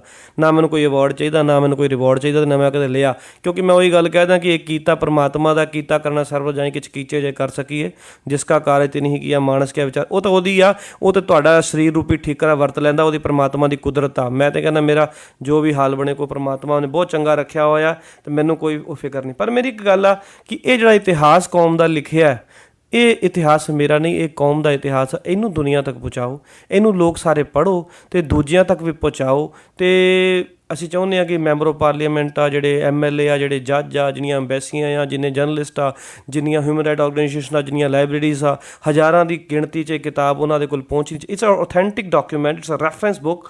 ਇਹਨੂੰ ਕੋਈ ਖਾਰਜ ਨਹੀਂ ਕਰ ਸਕਦਾ। ਤੇ ਉਹ ਚੀਜ਼ ਜਿਹੜੀ ਹੈ ਉੱਥੇ ਤੱਕ ਪਹੁੰਚਾਈ ਜਾਏ। ਉਹਦੇ 'ਚ ਕੋਈ ਸਪੋਂਸਰ ਕਰਨਾ ਚਾਹੇ ਕਿ ਵੀ ਇੰਨੀਆਂ ਕਿਤਾਬਾਂ ਇੱਥੇ ਭੇਜੋ, ਉੱਥੇ ਕਰ ਦਿਓ, ਜਾਂ ਖਰੀਦਣਾ ਚਾਹੇ ਤੇ ਉਹ ਜ਼ਰੂਰ ਕਰ ਸਕਦਾ। ਮੇਰੀ ਕੋਈ ਹੱਥ ਜੋੜ ਕੇ ਬੇਨਤੀ, ਮੈਂ ਕੋਈ ਕਾਰਨਾਮਾ ਨਹੀਂ ਕੀਤਾ। ਇਹ ਪੰਥ ਦੀ ਜੁੱਤੀ ਸੀ ਜਿਹੜੀ ਉਹਨਾਂ ਦੇ ਸਿਰ 'ਚ ਪਈ, ਤਾਂ ਕੋਈ ਅਸਰ ਬਣਿਆ। ਤੇ ਬਸ ਇਤਨਾ ਹੀ ਆ ਕਿ ਇਹ ਜਿਹੜਾ ਬੁੱਕ ਮੇਰੀ, ਇਹ ਜ਼ਰੂਰ ਮੈਂ ਕਹਿੰਦਾ ਕਿ ਇਹ ਜ਼ਰੂਰ ਪੜ੍ਹੋ, ਪੜ੍ਹਾਓ। ਘਰ 'ਚ ਹੋਣੀ ਚਾਹੀਦੀ ਆ, ਜਾਂ ਦੂਜੇ ਗੋਰਿਆਂ ਨੂੰ ਵੀ ਦੇ ਸਕਦੇ ਹੋ, ਦੂਜਿਆਂ ਨੂੰ ਦੇ ਸਕਦੇ ਹੋ, ਜਾਂ ਸਪੋਂਸਰ ਕਰਕੇ ਕੋਈ ਹੋਰ ਕਰਾਉਣਾ ਚਾਹੁੰਦੇ ਹੋ। ਇਹ ਮੇਰੀ ਬੇਨਤੀ ਜ਼ਰੂਰ ਹੈ, ਕਿਉਂਕਿ ਮੇਰੀ ਇੰਨੀ ਸਮਰੱਥਾ ਨਹੀਂ ਕਿ ਮੈਂ ਉਹ ਕਰ ਸਕਾਂ। ਤੇ ਇਹਦੇ 'ਚੋਂ ਜੇ ਕੁਝ ਸਾਡੇ ਕੋਲ ਸਾਡੀ ਹਿੰਮਤ ਹੁੰਦੀ ਹੈ ਤੇ ਫਿਰ ਅਸੀਂ ਪੀੜਤਾਂ ਦੀ ਵੀ ਹੈਲਪ ਕਰ ਦਈਦੀ ਹੈ। ਜੋ ਵੀ ਹੁੰਦੇ, ਮੈਂ ਮੂੰਹ ਨਹੀਂ ਬੋਲਣਾ ਚਾਹਦਾ, ਕਿਉਂਕਿ ਨਾ ਅਸੀਂ ਕੁਝ ਕਰਨ ਜੋਗੇ ਹਾਂ, ਨਾ ਅਸੀਂ ਕੁਝ ਕਰ ਸਕਦੇ ਹਾਂ। ਉਹ ਮੈਂ ਗੱਲ ਕਦੇ ਰੇਡੀਓ ਜਾਂ TV 'ਤੇ ਮੈਂ ਕਦੇ ਬੋਲੀ ਨਹੀਂ, ਨਾ ਮੈਂ ਬੋਲਦਾ। ਉਹ ਇੱਕ ਆਪਣਾ ਅਲੱਗ ਹੀ ਹੁੰਦਾ, ਉਹਦੇ ਬਾਰੇ ਮੈਂ ਕਦੇ ਜ਼ਿਕਰ ਨਹੀਂ ਕਰਦਾ ਹੁੰਦਾ ਜੀ। ਤੇ ਇਤਨੀ ਕੋਈ ਬੇਨਤੀ ਮੇਰੀ ਜ਼ਰੂਰ ਪ੍ਰਵਾਨ ਕਰਿਆ ਜੀ। ਬਹੁਤ ਬਹੁਤ ਧੰਨਵਾਦ ਜਰਨੈਲ ਸਿੰਘ ਜੀ, ਤੁਸੀਂ ਆਪਣੇ ਕੀਮਤੀ ਸਮੇਂ 'ਚੋਂ ਸਮਾਂ ਕੱਢ ਕੇ ਸਾਡੇ ਪੰਜਾਬੀ ਰੇਡੀਓ USA ਦੇ ਸਰੋਤਿਆਂ ਦੇ ਨਾਲ ਸਾਂਝ ਪਾਈ। ਜਿਹੜੀ ਡੀਟੇਲਡ ਇਨਫੋਰਮੇਸ਼ਨ ਹੈਗੀ ਹੈ ਤੁਸੀਂ ਦੱਸੀ, ਜਿਹੜੀ ਕੁਝ ਨਵੀਆਂ ਗੱਲਾਂ ਮੇਰੇ ਲਈ ਵੀ ਈਵਨ ਹੈਗੀਆਂ ਸੀ ਤੁਸੀਂ ਦੱਸੀਆਂ। ਬਹੁਤ ਬਹੁਤ ਧੰਨਵਾਦ ਤੁਹਾਡਾ। ਤੇ ਆਓ ਸਾਰਿਆਂ ਨੂੰ ਫਤਿਹ ਬੁਲਾਈਏ ਜੀ। ਵਾਹਿਗੁਰੂ ਜੀ ਕਾ ਖਾਲਸਾ, ਵਾਹਿਗੁਰੂ ਜੀ ਕੀ ਫਤਿਹ।